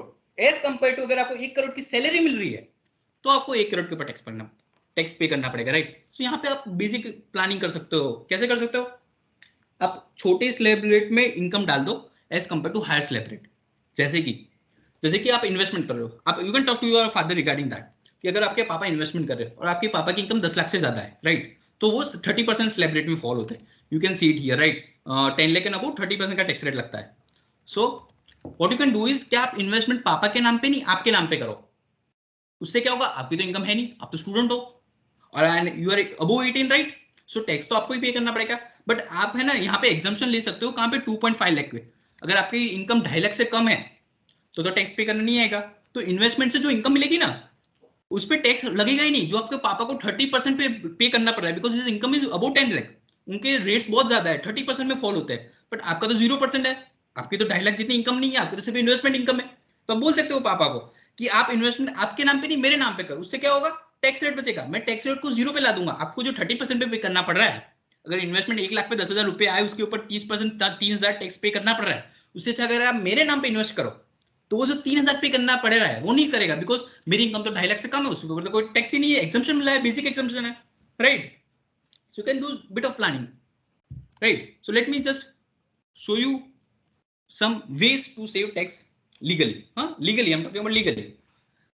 Deduction मिलेंगे हमको 80 में, अगर आपने होम लोन ली है और उसके ऊपर जो ईएमआई पे कर रहे हो आपको उसके ऊपर डिडक्शन मिलेगा, आपने अगर एजुकेशन लोन लिया है तो उसके ऊपर भी डिडक्शन मिलेगा। जैसे कि 6 लाख मेरी इनकम होगी साल की, 50,000 महीने की, और मैंने लोन ले लिया और उसके ऊपर से मैं ईएमआई पे कर रहा हूँ 20,000 रुपीज अ मंथ, जो साल का होता है 12,000 into 20,000, it's almost around 2,20,000 rupees. तो मुझे 6 लाख में से 2,20,000 रुपीज माइनस कर देने का और जो बैलेंस बचा उसके ऊपर ही टैक्स पे करने का, राइट। सो ये डिडक्शन हमें अवेलेबल होते हैं, गवर्नमेंट देती है, right. So if you are investing in ELSS mutual fund, that is equity link saving schemes, specific mutual funds आते हैं, अगर इसमें इन्वेस्ट करोगे तो यू कैन सेव टैक्स, मतलब आपको डिडक्शन मिलेगा और उतनी इनकम पे आपको टैक्स पे करना नहीं पड़ेगा।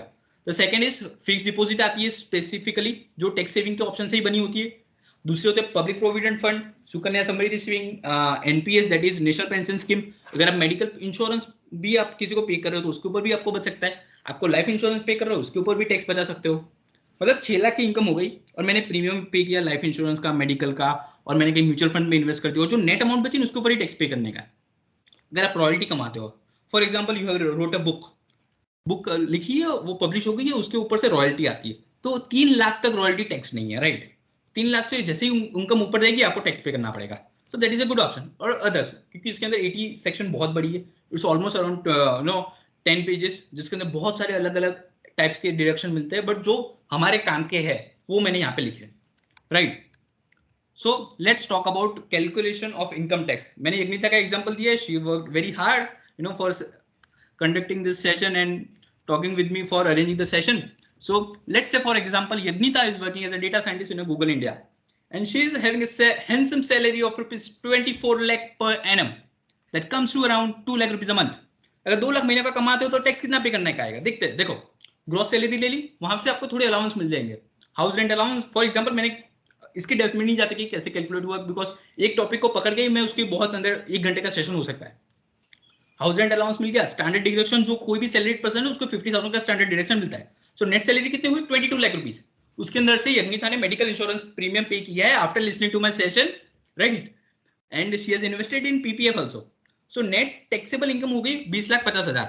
अब उसके ऊपर हमें है ना टैक्स रेट कैलकुलेट करेंगे, जैसे 0 to 2.5 लाख नील है, फिर 2.5 लाख से 5 लाख जो कमाया यज्ञिता ने उसके ऊपर 5% टैक्स रेट लगेगा, उसकी इनकम होगी 12,500 टैक्स रेट।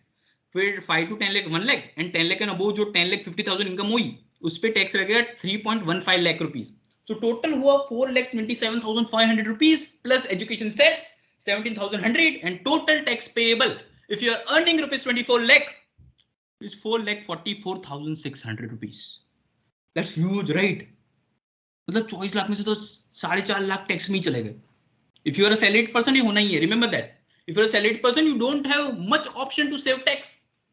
आप ज्यादा से ज्यादा 20 लाख को 15 लाख ला पाओगे, उससे कम नहीं होगा, आपको टैक्स पे करना ही पड़ेगा। If you are a salaried person, if you are a businessman, तो फिर बहुत ऑप्शंस अवेलेबल है, लीगल ऑप्शंस कि आप टैक्स रेट को 0 पे भी ला सकते हो, आपको कुछ टैक्स पे करना है। But if you are working as a salaried person तो टैक्स बहुत आएगा। बट एक चीज समझो कि टैक्स रेट ज्यादा आ रहा है उसका मतलब ये नहीं ना आप कमाओ नहीं, पे करना पड़ रहा है, कर देंगे, कोई बात नहीं, 20 लाख भी तो मिल रहा है। ऑल्दो 4 लाख 4.5 लाख पे करने का आ रहा है, बट दैट्स ओके ना, यू हैव टू, जो लॉज है कंट्री के उसको तो फॉलो करना पड़ेगा, right.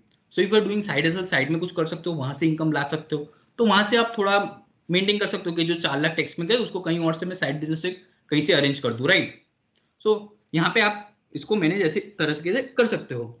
So let's go to the final slide, will talk about some thumb rules, right, कि एक जनरल थंब रूल्स है। देखो ये है ना, एक जनरल रूल्स बना दिए पर्सनल फाइनेंस प्रोफेशनल्स जो होते हैं, जो बहुत सालों से काम कर रहे हैं, जैसे क्लाइंट बेस को समझते हैं, बेस पे थोड़े थंब रूल्स बना दिए कि अगर आपको ये चीज करनी है तो आप इसको जनरलाइज प्रिंसिपल यूज कर सकते हो, जरूरी नहीं है यही करना है, but you can take it as a guiding principles.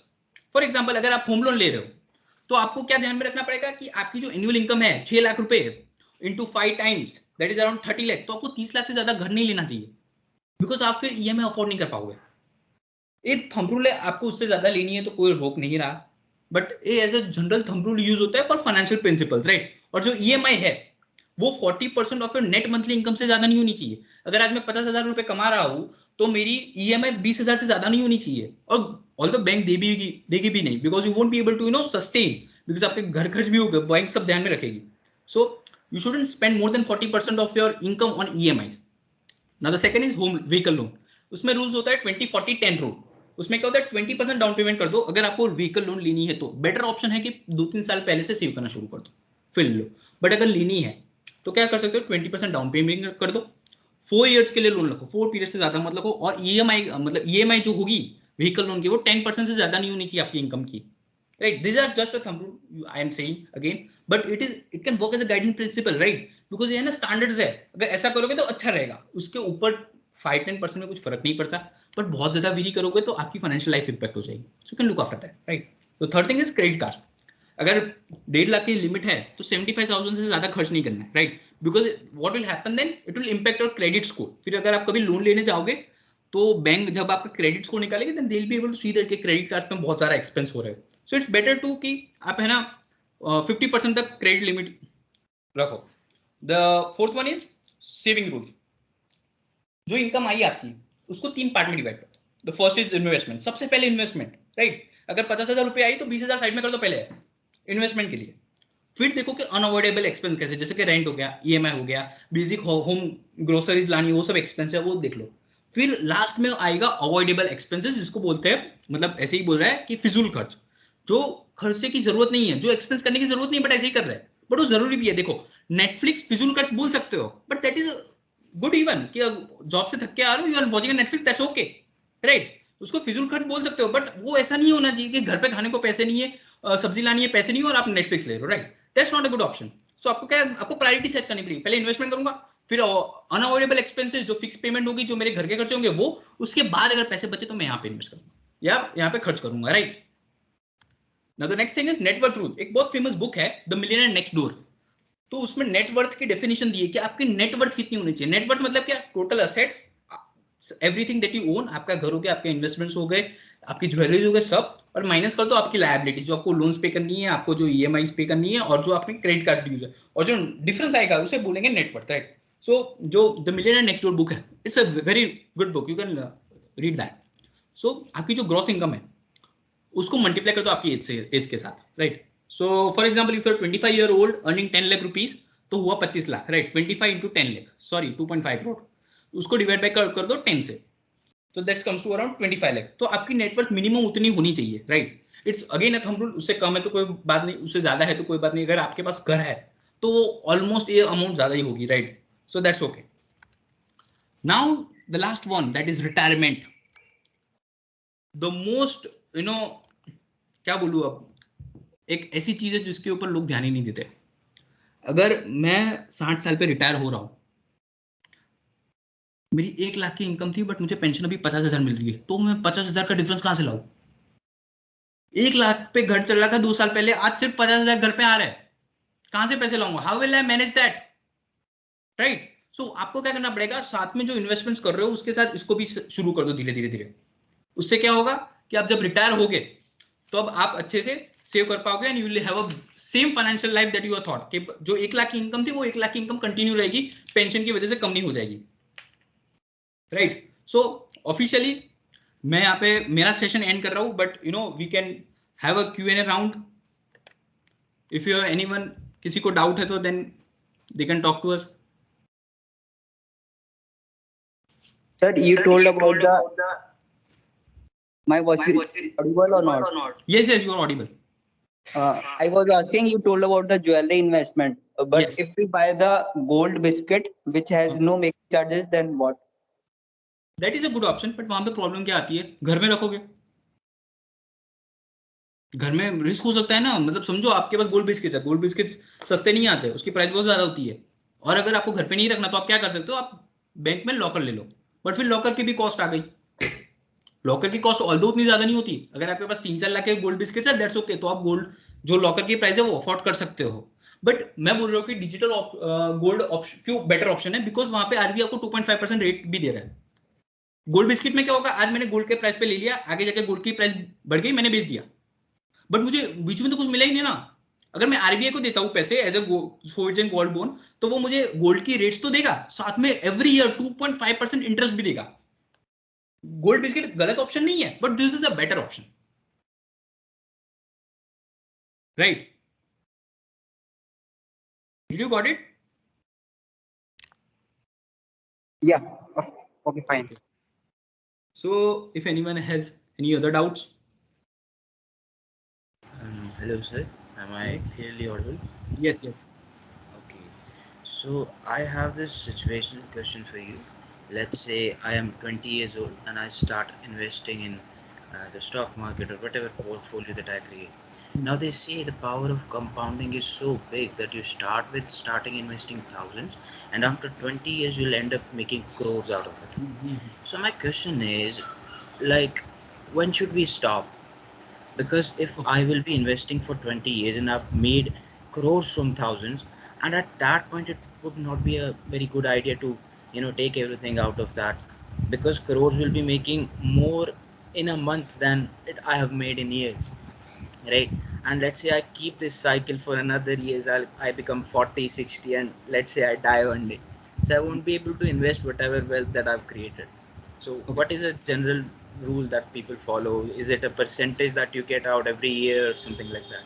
Okay, Yeah. got it. Really good questions. यहाँ पे हमको ना प्रैक्टिकलिटी समझनी पड़ेगी। देखो, 2-3 चीजें होती है कि मैं इन्वेस्टमेंट कर रहा हूँ हर साल 10,000 रुपए, तो मैं कब बेचूं? इन्वेस्टमेंट कब तक मैं जिंदगी भर थोड़ी करता रहूंगा, ये कभी तो बेचनी पड़ेगी ना। 2 ऑप्शन है, एक तो है जब मेरी फैमिली नीड्स हो तब बेच दूं, जो मैंने फाइनेंशियल गोल्स बनाए थे, मैंने पहले बात की, राइट? देखो 2 टाइप की इन्वेस्टमेंट होती है, एक तो है रिटर्न बेस्ड कि मैं पैसे इन्वेस्ट इसलिए कर रहा हूं क्योंकि मुझे रिटर्न मिले, और दूसरी इन्वेस्टमेंट होती है गोल बेस्ड इन्वेस्टिंग कि मैं रिटर्न के लिए इन्वेस्ट नहीं कर रहा, मैं कोई गोल है उसके लिए इन्वेस्ट कर रहा हूं, जो हमने बात की how to achieve your financial goals, कि मुझे कार लेनी है उसके लिए मैं इन्वेस्टमेंट कर रहा हूं, तो वो मैं इन्वेस्टमेंट को कब बेचूंगा? जब 3 साल हो गए, जब मुझे कार लेनी है और जब मेरे पास उतने पैसे हो गए कि जितने से कार आती है, तब मैं मेरी इन्वेस्टमेंट बेच दूंगा।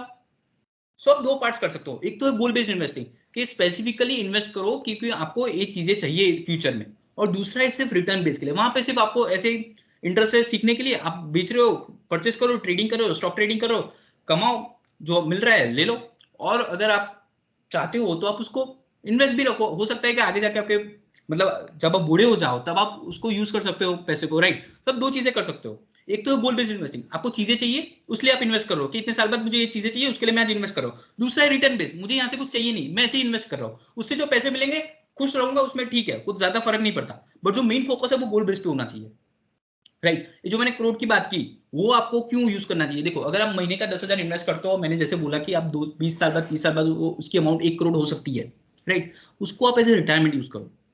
आई टेल यू हाउ। 60 इयर्स पे आप रिटायर हो गए, आपकी इनकम 1 लाख थी, आपको 50,000 पेंशन मिल रही है फॉर एग्जाम्पल, राइट? बट 50,000 का तो गैप आ गया, तो आप क्या कर सकते हो, वो 1 करोड़ को लो, उसको डेट म्यूचुअल फंड में इन्वेस्ट करो जहां से 8% रिटर्न मिलेगा। 1 करोड़ का 8% होता है 8 लाख रुपए साल का, राइट? तो आपको 8 लाख रुपीज एक्स्ट्रा मिल रहे हैं ना, अभी आप काम तो नहीं कर रहे, आपके पास 1 करोड़ रुपए आ गए ना, अब वहां से आपको मंथली इनकम ही उतनी आ रही है कि आपका घर चल सके। So now you are having time to do anything, you can look for your passion. 60 age पे नहीं कर सकते, चलो बूढ़े हो गए हो, अगर आप ज्यादा कॉन्शियसली समझो, आपकी लाइफ की रिस्पॉन्सिबिलिटी ले पाओ, what you can do is ज्यादा काम करो, अभी 20 से 30 साल तक उतना काम करो कि 1-2 करोड़ आराम से आ जाए, right? Then you can invest it, फिर वहां से इतने मतलब इंटरेस्ट भी उतना मिलेगा ना कि आपके घर के एक्सपेंसेस निकल जाएंगे, then you can look for your passion, you can look for your hobbies, right? So 2 things at last, finally दूसरी बार बोल देता हूँ, एक तो गोल बेस के लिए इन्वेस्ट करो, जो पैसे आ रहे हैं मैं स्पेसिफिकली गोल है उसके लिए इन्वेस्ट कर रहा हूँ, और जब वो गोल अचीव हो जाएगा, अगर मुझे 3 साल बाद मैंने घर के लिए पैसे बचाए तो 3 साल बाद मैं इन्वेस्टमेंट निकाल दूंगा, नहीं रखूंगा, और उसके लिए वो जो पैसे निकाल के घर ले लूंगा, डाउन पेमेंट कर दूंगा। कार के लिए इन्वेस्ट किए तो कार ले लूंगा, ट्रिप मारनी है स्विट्जरलैंड की तो पैसे आ गए, 2 साल बाद 2 लाख रुपए है तो ट्रिप मार दूंगा, पैसे निकाल दूंगा, फिर वहां पे इन्वेस्ट नहीं रखूंगा। पर जो रिटर्न बेस के लिए मैंने ऐसे इन्वेस्ट किया वो भले रहे, उसका क्या फर्क पड़ता है, वो भले रहने दो, right? Hope you got the answer. Yes, sir. And one more thing, as you mentioned about assets and liabilities, sir, in the email that I got to know about this session, there was this quote by Robert Kiyosaki, and according to him, people think that your house is an asset, but it's the biggest liability that you have. And one more thing that I keep on hearing from him is, do not work for money. Right? It's the poor people who work for money. So if you're not working for money, then how can you, make your expenses go, because you need to survive. You need money to survive. And like, can you, like, because this is what little I know about him, can you like elaborate on what his game plan is or what he does? Just wait a minute, I'm noting it down. So you said two things कि house and car is not an asset, right? So मैंने पहले भी बोला था कि car है ना, वो कंट्रोवर्शियल इशू है कि उसको कोई लोग गिनते हैं एसेट, कोई नहीं गिनते. बट देखो प्रैक्टिकली बात करते हैं. Robert Kiyosaki is not from India, he is from USA. So he is talking from that point of view. He is not considering Indian economy into consideration. वो कंसिडर में नहीं ले रहे ना इंडियन इकोनॉमी को. सो हम यहाँ की बात करते हैं. देखो देसी बात करते हैं. मेरा घर मेरे लिए लायबिलिटी कब बनेगा? दो तरह से बन सकता है. पहला, अगर मुझे जो रेंट मिल रहा है घर से, उसमें से अगर मैंने सपोज घर लिया, मैंने 10 लाख का घर लिया सपोज, एक छोटा सा एग्जांपल लेते हैं, और वहां से मुझे 5-10 हजार का रेंट आ रहा है, बट मेरी ईएमआई वो घर लेने के लिए 15,000 है, तो मेरे लिए नेट कैश आउटफ्लो तो 5,000 का आ रहा है. समझो, मुझे 5,000 एक्स्ट्रा पे करने पड़े वो घर के लिए. जो अगर आप साल का देखो तो 5,000 × 12, right, it's almost around 60,000 rupees. तो 60,000 रुपीज मेरा कैश आउटफ्लो हो रहा है. क्यों? क्योंकि मैंने वो घर लिया, तो वो मेरे लिए लायबिलिटी है. बट अगर आप थोड़ा दिमाग लगाओ, आपके सिटी में एक ऐसा घर देखो जहां पर रेंट ज्यादा मिल रहा है, या फॉर एग्जांपल पीजी में दे दो. पीजी में क्या होता है, 2-3 लोग साथ में मिलते हैं, एक रूम में ले लेते हैं, रह लेते हैं. ऐसे 2-3 रूम हो गए तो पैसे भी ज्यादा आते हैं, पीजी में भी पैसे ज्यादा होते हैं. तो आपकी ईएमआई से अमाउंट रेंट की बढ़ जाएगी. तो आपका क्या होगा, नेट कैश पॉजिटिव हो जाएगा. फिर आपको इनफ्लो आएगा, आउटफ्लो नहीं होगा. हो सकता है कि फिर आपको 30-40 हजार रेंट से आ रहा हो और 15-20 हजार ही सिर्फ ईएमआई जा रहा हो, तो अब 20 हजार पॉजिटिव हो. In that case your home is your asset, right? you can read the एक रॉबर्ट कियोसाकी की दूसरी भी बुक है, he is talking about real estate investing. If you look that you will understand कि वो rich dad poor dad में उन्होंने ऐसा क्यों बोला, right? He is not into real estate investing. He is buying an apartments, he is getting it on a rent, he is getting a good amount of rent income, right? So दो चीजें हैं. मैंने बोला ना, अगर net cash positive आ रहा है then that's okay घर में. बट अगर आउटफ्लो हो रहा है ना, तो फिर आपके लिए वो लायबिलिटी है. एंड टॉकिंग अबाउट कार को तो मैं भी I think it's a pure liability, because अभी पेट्रोल के भाव भी बहुत बढ़ गए and the maintenance cost is very high. But यहाँ पे ना हमें चीजें समझनी पड़ेगी कि फाइनेंशियली बहुत बार कभी वायबल ऑप्शंस नहीं होते. बट मुझे मेरी लाइफस्टाइल भी तो देखनी है ना, मुझे मेरे घर की नीड्स भी तो देखनी है ना, मुझे भी फिर अच्छी जिंदगी भी तो चाहिए ना. उसका मतलब देखो, कार लायबिलिटी उसका मतलब ये नहीं मैं लू नहीं. मुझे घर से दूर जाना है, मुझे फैमिली है, मेरा छोटा बच्चा है, तो it's better to have a car, right? और अभी तो कार एक नीड भी बन गई है एक तरह से देखो तो. सो फाइनेंशियली गुड ऑप्शन नहीं है, that doesn't mean I don't go by that, right? मैंने बोला ना, personal finance is very customized. वो आप बहुत ज्यादा पर्सनल है, वो मैं जनरल रूल किसी पे यूज कर ही नहीं सकता. सो सेकंड क्वेश्चन वाज कि don't work for money, right? तो देखो यहाँ पे ना हमें 3 चीजें समझनी पड़ेगी. इनफैक्ट अब थोड़ी बात कर लेते हैं पैसों के बारे में, कि पैसों के लिए काम करना चाहिए कि नहीं करना चाहिए. देखो, अगर आपकी फैमिली की सिचुएशन ठीक नहीं है, मतलब एक बहुत ठीक ठाक है, आपको चाहिए कि आपके पास अच्छा घर हो, एक अच्छी लोकेलिटी में घर ले लो, अच्छी इनकम आए, तो क्या फैमिली की सिचुएशन थोड़ी लाइफस्टाइल अच्छी हो, तो आपको पहले पैसों के लिए काम करना पड़ेगा. कोई ऑप्शन नहीं है आपके पास. आपको आपकी फैमिली नीड्स को कंसिडर करना पड़ेगा ना. That is your responsibility, you have to take that into consideration, right? So तो हो सकता है आपको पहले पैसों के लिए काम करना पड़े. बट आप क्या कर सकते हो, अभी अगर आप आईआईटी में हो तो साइड में देखो आपको क्या पसंद है. अगर आपको पैसों के लिए काम करना पड़ रहा है, बट अगर आप काम ऐसा कर रहे हो जो आपको पसंद है, अभी आईआईटी में अभी तो स्टूडेंट हो, अभी तो आप एक्सपेरिमेंट कर सकते हो ना अलग अलग चीजों पे. स्टार्ट करो, राइटिंग ट्राई कर लो कि अच्छा लिख पाता हूँ नहीं, ब्लॉगिंग शुरू कर दो, यूट्यूब देख लो. मतलब मैं बोल नहीं रहा करो ही, बहुत ऑप्शंस है, साइड हसल्स है, साइड बिजनेस है, स्टार्टअप्स हो गया, ट्राई करो ना. हो गया तो ठीक है, फिर आपको पता चलेगा. जितना आप वाइड वेराइटी ट्राई करोगे ना, आपको पता चलेगा what is good for you, आपको किस में इंटरेस्ट है किस में नहीं. एक बार इंटरेस्ट पता चल गया, अगर स्कूल में ही हो तो उसके साथ ही, तो क्या होगा, भले ही आप पैसों के लिए काम करो, आपकी जिंदगी अच्छी रहेगी, आप खुश रहोगे, बिकॉज आपको काम पसंद है. अगर काम पसंद नहीं है और आप पैसों के लिए काम कर रहे हो तो प्रॉब्लम्स है, देखो.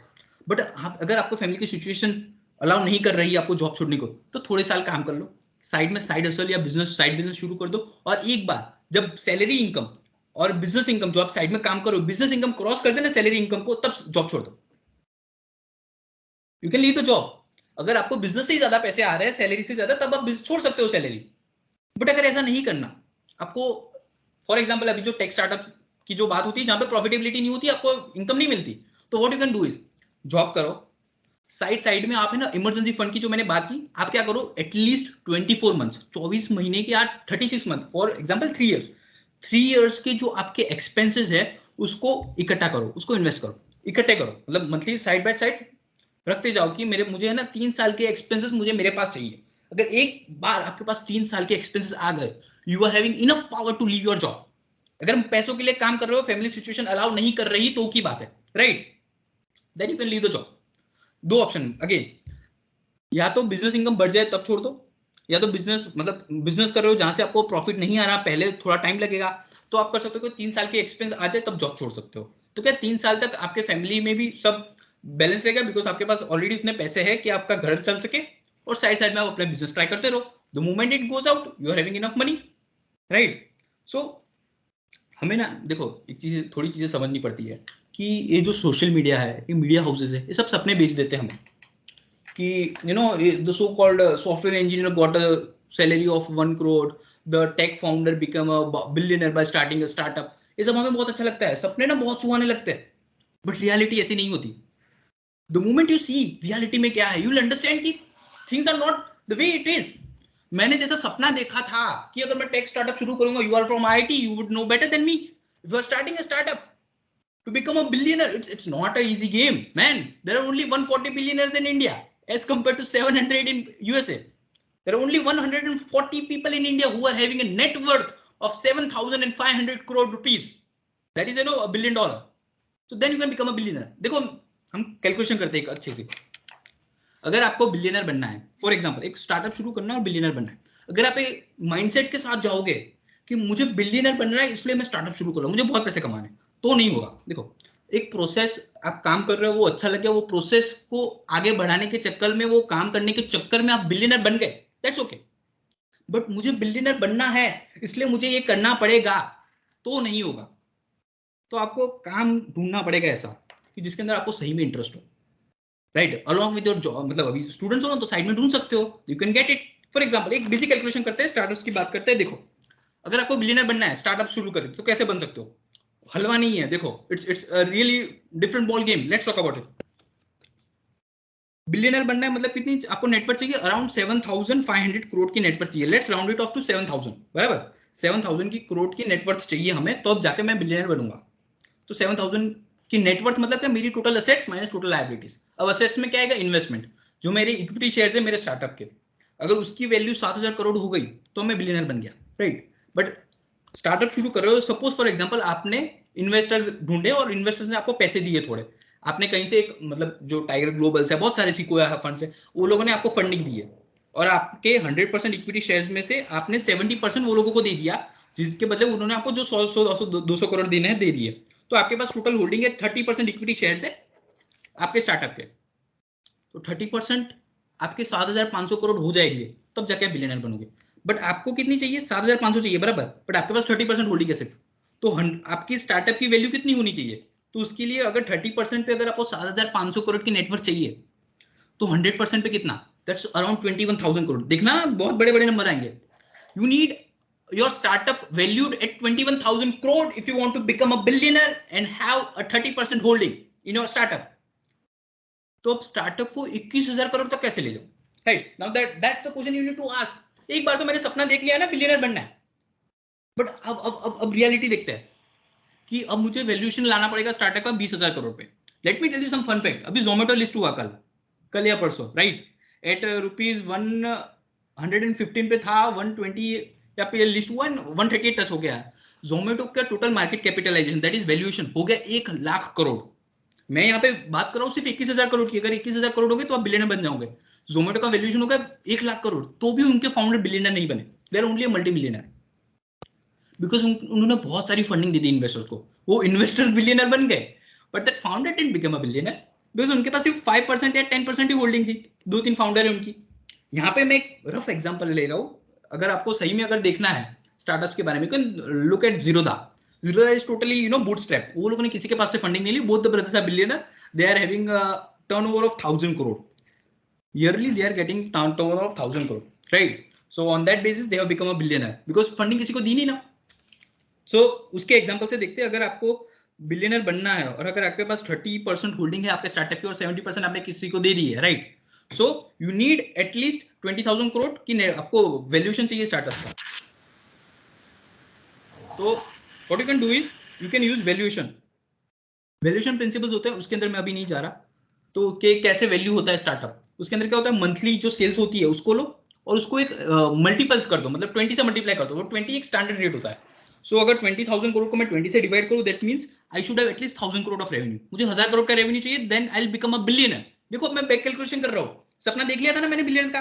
अब मुझे क्या पता चला कि मुझे 1000 करोड़ चाहिए every year as a revenue, तो मैं जाके बिलियनर बन पाऊंगा. 1000 करोड़ कहां से लाऊं? यहाँ पे फिर चीज आती है समझने की कि क्या होता है स्टार्टअप, एमवीपी क्या होता है, मार्जिनल वायबल प्रोडक्ट क्या होता है, कैसे बनाते हैं, एवरेज रेवेन्यू पर यूजर क्या होता है, कस्टमर्स लाइफ साइकिल क्या होती है, प्रोडक्ट मार्केट फिट क्या होता है. फिर यहाँ पे मैं डेप्थ में जाऊंगा, राइट? अगर ये चीजें मुझे पसंद नहीं है ना और मैं बिलियनर बन भी गया ना तो मुझे नहीं मजा आएगा. तब यहाँ पे बोल सकते हो आप पैसों के लिए काम मत करो. समझ लो, आपके पास एक अच्छी जॉब थी, अब सब स्टार्टअप शुरू करे, आपने स्टार्टअप शुरू कर दिया, अब मजा नहीं आ रहा, देन आप पैसों के लिए काम, पैसे चाहिए थे इसलिए आप अंदर गए, right?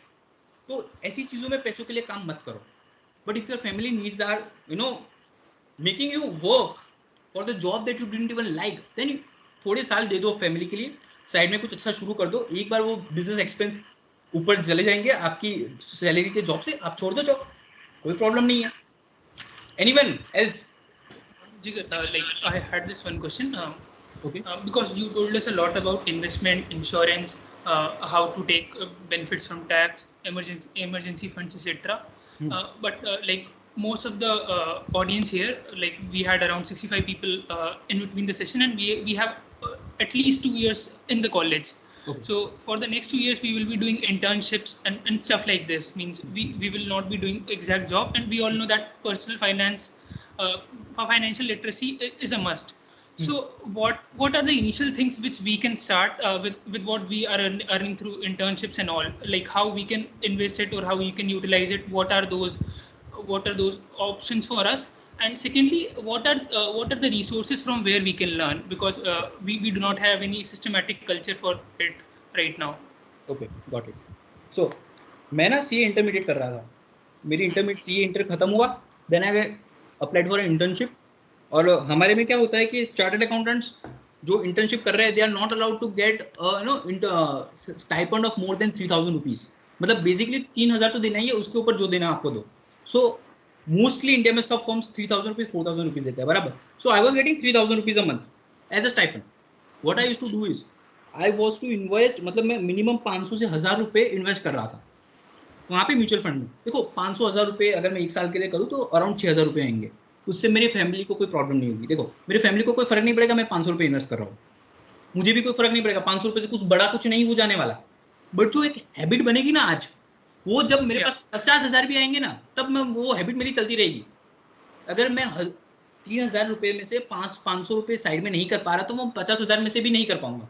So what you all can do is, अगर आप इंटर्नशिप कर रहे हो और अगर आपको मतलब स्टाइपेंड मिल रहा है तो क्या करो, उसमें से 10% 20% इन्वेस्ट करना शुरू करो. इन्वेस्ट कहाँ पे करोगे? देखो if you are interested in stock market और अगर आप सीखने के लिए तैयार हो तो आप वहाँ पे कर सकते हो. But if you don't want तो म्यूचुअल फंड आता है बेस्ट ऑप्शन. आप क्या कर सकते हो, एक इंडेक्स फंड करके ऑप्शन आता है, you all can write it down. Index fund, इसमें क्या होता है, do you all know about Sensex? Yes. या सो सेंसेक्स में टॉप 30 कंपनीज होती है, राइट? इंडिया की टॉप 30 कंपनीज ले लो और सबके मार्केट प्राइस का एवरेज ले लो, वो सेंसेक्स की वैल्यू होगी.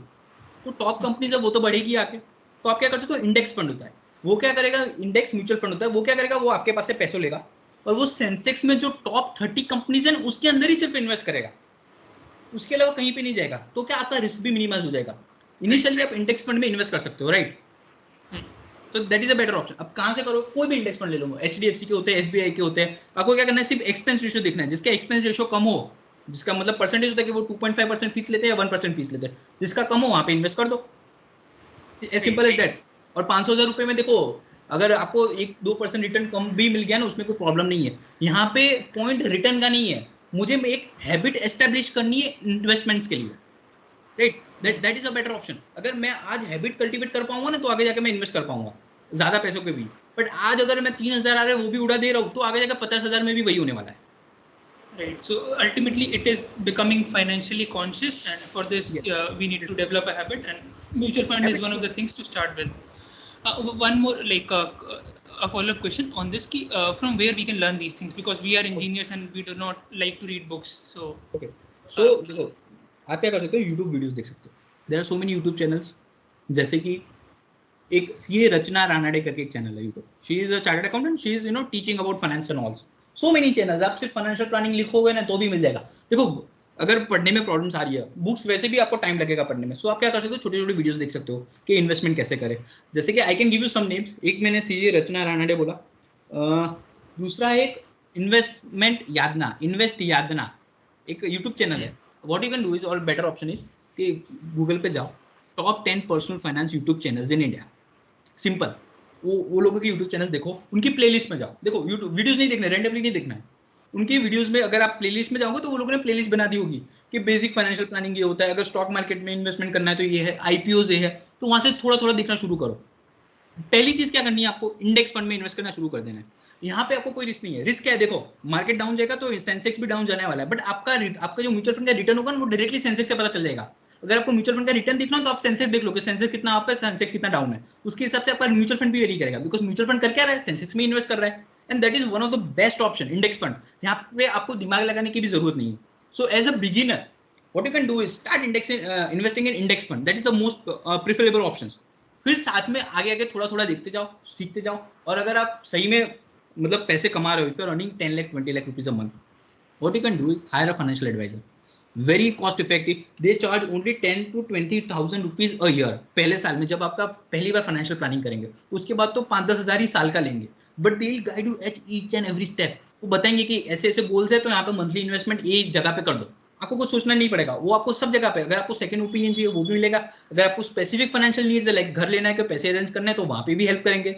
वो तब सोच सकते हो जब 10 लाख 20 लाख की इनकम हो, राइट. बट उसके पहले invest in index fund.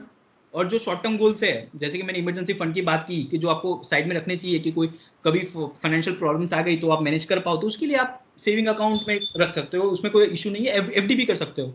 FD में एक ऑप्शन आता है, उसको कहते हैं स्वीप इन एफडी. मतलब क्या, वो सेविंग अकाउंट प्लस एफडी का होता है कि मैंने 10 लाख की एफडी, नहीं 10 लाख छोड़ो, मैंने 2 लाख की एफडी कर दी मैंने. बट एफडी ऐसी नहीं है जो फिक्स है, लॉक हो गई. मैं उसमें से अगर मुझे पैसे उठाने तो मैं उठा भी पाऊंगा. मैंने 10,000 उठा लिए तो 1,90,000 पे एफडी का इंटरेस्ट रेट लगेगा, right. So that is also better option. आप एफडी कर सकते हो. स्वीप इन एफडी का ऑप्शन होता है. तो जो सिक्योर्ड चीजें हैं जिसको आपको सही में जरूरत है, उसको ऐसी इक्विटी रिस्क की जगह पे मत इन्वेस्ट करो. बाकी सबको सेविंग अकाउंट में रखो. और जो आपको इन्वेस्टमेंट करनी है जिसके गोल्स है 2-3 साल बाद, तो वहां पे आप सोच सकते हो कि मैं इक्विटी शेयर्स में इन्वेस्ट कर सकता हूँ, right.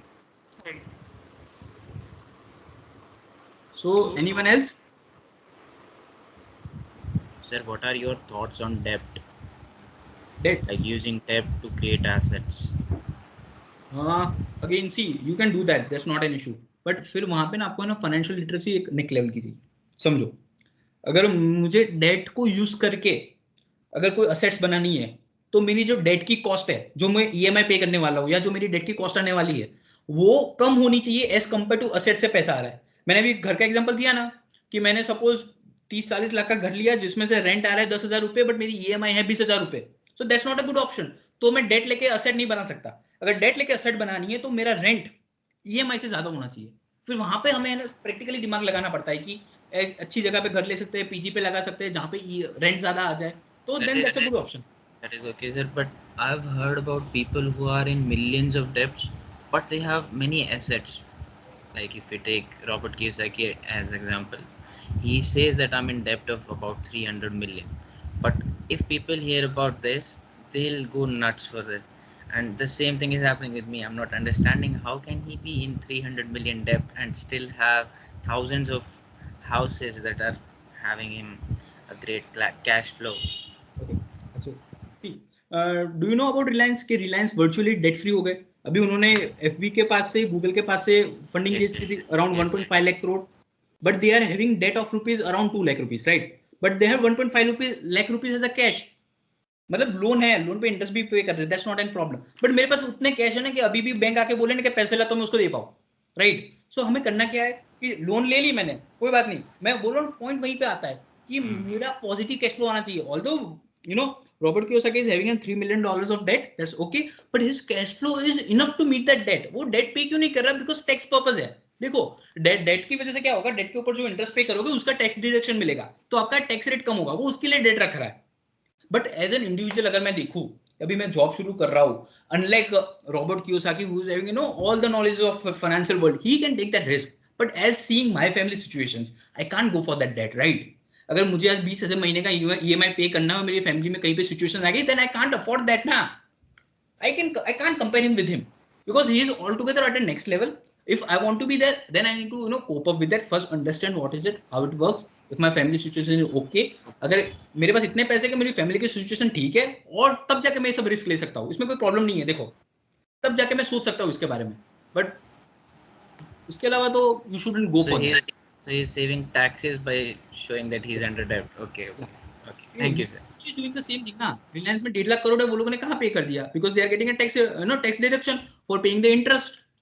They are having enough money to pay the debt right now, but they are not paying because they are getting tax deduction, right? So यहाँ पे क्या होता है पता है, मतलब मिक्सचर हो जाएगा, टैक्स समझना पड़ेगा, इंश्योरेंस समझना पड़ेगा, फाइनेंशियल प्लान, वो सब एक बार आप अलग साथ में बैठ के अच्छे से समझ जाओ, फिर आप सबको कोरिलेट कर पाओगे कि अगर मैं इन्वेस्टमेंट कर रहा हूँ कोई जगह पे तो उसका मुझे टैक्स डिडक्शन मिल पाएगा, अगर मैं इंश्योरेंस कर रहा हूँ वहां से भी टैक्स डिडक्शन मिल पाएगा, अगर मेरे पास ज्यादा पैसे बच रहे हैं तो उससे मैं ज्यादा इंश्योरेंस ले पाऊंगा, राइट। सो एक बार आप एक क्या करो, आप आइसोलेशन में सब कॉन्सेप्ट समझो कि टैक्स क्या होता है, टैक्स कैसे काम करता है, इंश्योरेंस क्या होता है, कैसे काम करता है, फाइनेंशियल प्लानिंग क्या होती है, इन्वेस्टमेंट कैसे करते हैं। एक बार आप आइसोलेशन में सब समझ गए ना, फिर आप साथ में स्टडी करोगे तब आप कोरिलेट कर पाओगे सब, राइट। में समझ फिर आप धीरे धीरे समझ पाओगे। So it's just starting. मैं बोल रहा हूँ इंडेक्स फंड में आप 500,000 रुपये अगर आप इंटर्नशिप कर रहे हो तो शुरू कर सकते हो, दैट्स ओके। फिर साथ में थोड़ा सीखते जाओ, and the moment you get a job you can hire an advisor, that's a best option I think. If you are getting an professional advisor at a cost of rupees 10,000 rupees a year, not a month, 10,000 rupees a year, that's a very good option. You can think about that. So if anyone has other doubt. Okay, so by the way, okay, say. Yeah, hi sir, I have a question. So we talked about goal-based investing and return-based investing. So let us consider return-based investing for a minute. What should be the benchmarks that I should test it on? Because the more is better here. And what should be the ideal distribution in my portfolio for these various assets based on their risks?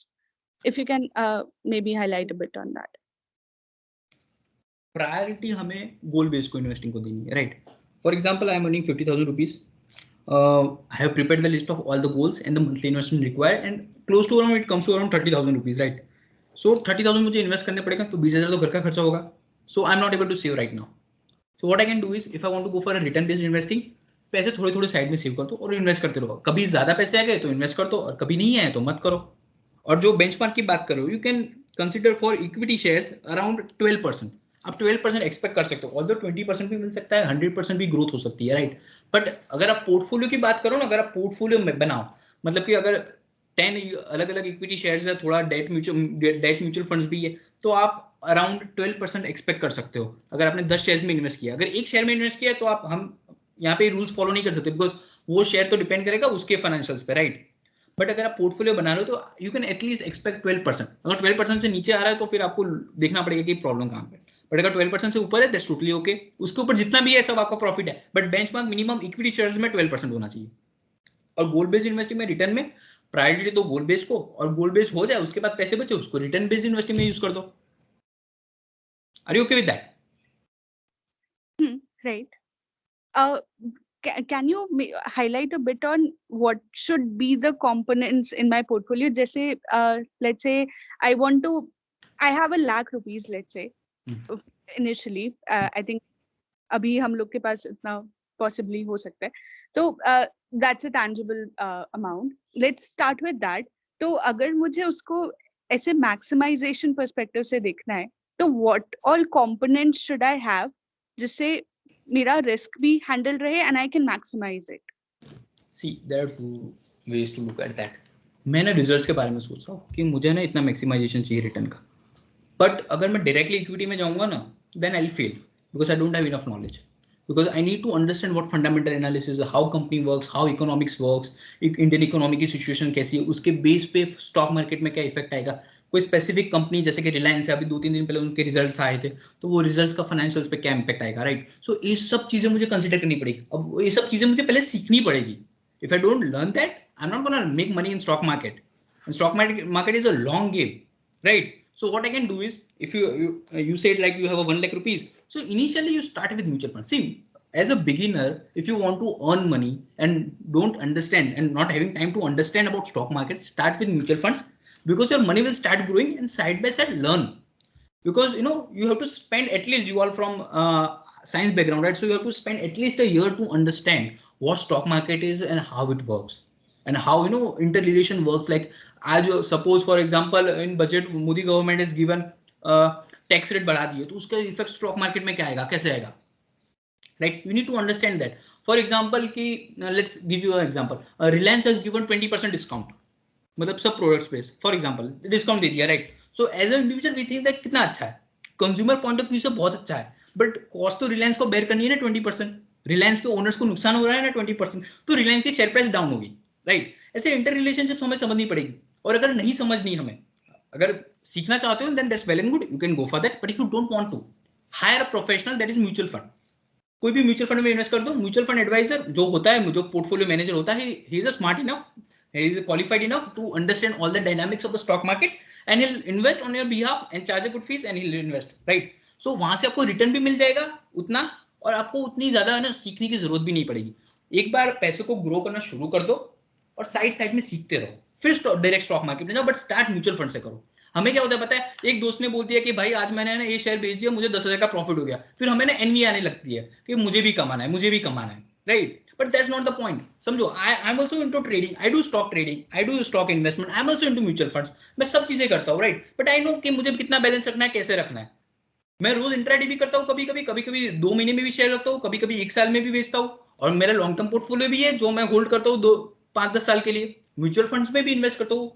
जो मेरे बहुत करीब गोल है ना, जिसको मैं ना sacrifice नहीं कर सकता, जिसके ऊपर मैं कॉम्प्रोमाइज नहीं कर सकता, उसको मैं म्यूचुअल फंड में रखता हूँ. बाकी जो लॉन्ग टर्म के लिए मैं खेलता रहता हूँ, बाकी stock trading, right. So you need to decide your priorities. अगर नॉलेज नहीं है, अगर लर्निंग्स के लिए रेडी हो, तो पहले पैसे को ग्रो करना शुरू कर दो म्यूचुअल फंड्स के थ्रू, और साइड में इन्वेस्ट करना शुरू कर दो, समझना शुरू कर दो स्टॉक मार्केट के रिलेटेड, और थोड़ा थोड़ा 5,000 से 10,000 से शुरू करो, राइट.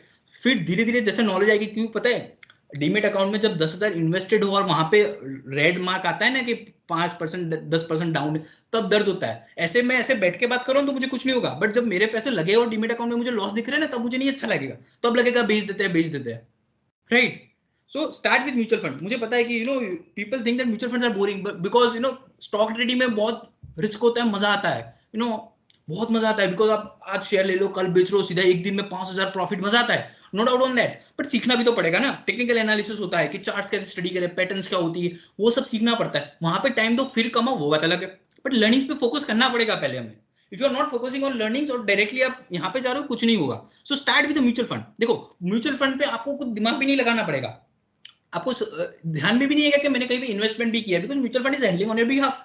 बट आप स्टॉक ट्रेडिंग करो तो पहले थोड़ी लर्निंग कर लो, थोड़ा सीखना पड़ेगा, उसके बाद कर सकते हो. आप क्या कर सकते हो, जॉब के साइड में भी थोड़ा सीख सकते हो, स्टॉक ट्रेडिंग कर सकते हो. मतलब 2 दिन से, अगर if you are from science background, then what you can do is not going for intraday, आप है ना स्विंग ट्रेडिंग कर सकते हो. स्विंग ट्रेडिंग मतलब क्या, मैं स्टॉक को आज खरीदूंगा, मैं 2 दिन से लेकर 15 दिन तक होल्ड करूंगा, बाद में बेच दूंगा, और जो शेयर प्राइस में जो मूवमेंट होगी उसका मैं प्रॉफिट ले लूंगा. बट यहाँ पे मुझे सीखना पड़ेगा. तो मैं सीखूंगा कैसे, पहले मेरी जॉब अच्छी चल रही है, जॉब से डिसेंट मनी आ रही है, मेरे जो गोल्स है वो सब सेटिस्फाइड है, मैंने अच्छी जगह पे इन्वेस्ट कर दिया, जिससे क्या होगा, मेरी फैमिली में प्रॉब्लम नहीं होगी. अगर आपको मतलब फैमिली की रिस्पॉन्सिबिलिटी नहीं है, तो आप रिस्क ले सकते हो, कोई बात नहीं, राइट. तो जॉब चल रही है, वहां से डिसेंट अमाउंट आ रहा है, वहां से थोड़ा थोड़ा अमाउंट लेके इन्वेस्ट करना शुरू कर दो स्टॉक्स में, right. Any further doubts? No, that makes sense. Thank you. Okay. So you also talked about internship, right? So recently I was going through some resume making process. So I would like to tell you that, although it's not related to personal finance, but I was going through that. So I would just like to tell you about resume making. If you're applying for a jobs or internship, you can look into that. I was going through one resume, and that man did an amazing job. He got a salary of around 1.2 crore at Google. So what he did was he checked all the Google job requirements कि कौन सी skills चाहिए Google में job लेने के लिए. उसने देखी skills कौन सी है, उसमें से उसके पास qualification कौन सी है और कौन सी skills lack है. तो वो skills के ऊपर एक दो उसने कोर्स कर लिए. तो क्या रिज्यूमे दिखा पाएगा कि गूगल को ये रिक्वायरमेंट है स्किल्स की, तो ये स्किल के ऊपर एक कोर्स है मेरा. और दूसरा उसने क्या किया था, गिटहब पे उसे ही क्रिएटेड वन प्रोग्राम, मतलब सॉफ्टवेयर में एक कोडिंग करके प्रोग्राम बना दिया और वो ऑनलाइन मतलब ओपन में कर दिया और उसकी लिंक है ना रिज्यूम में डाल दी. So what happened was, HR of Google was able to see, कि he has created this program, we need the skills, and he is having this many, courses done, so he is right choice for us. Company को जितनी आपकी जरूरत है उतनी ही आपको भी है, right?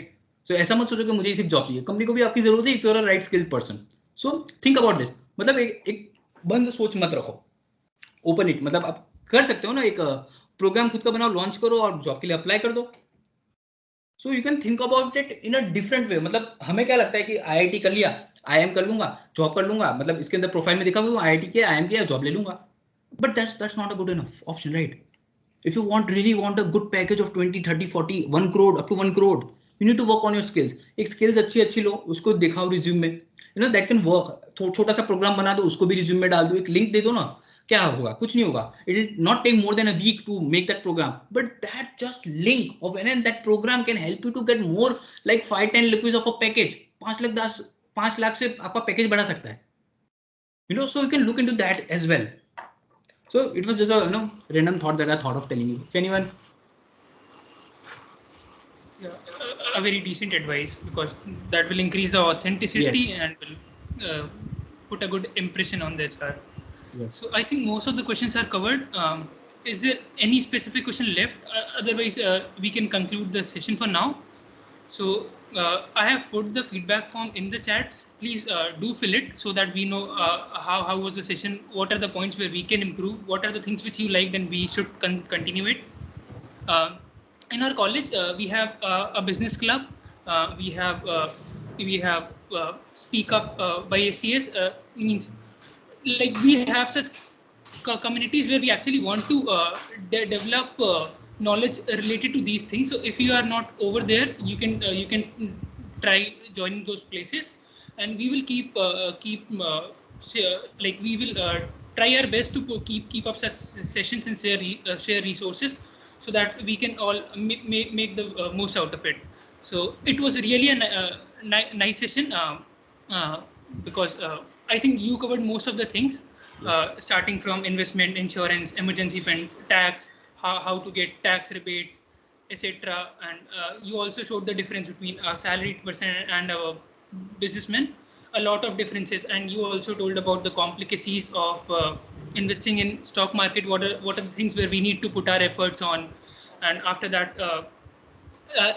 even a good tip about resume making. So that was really a lot from you, and we are very thankful for all your efforts in this session. Thank you, sir. We will try our best to share the presentation with all the members so that they can take benefit from it. The session is recorded, and we will try to share the link with the members. We will share the link so that you all can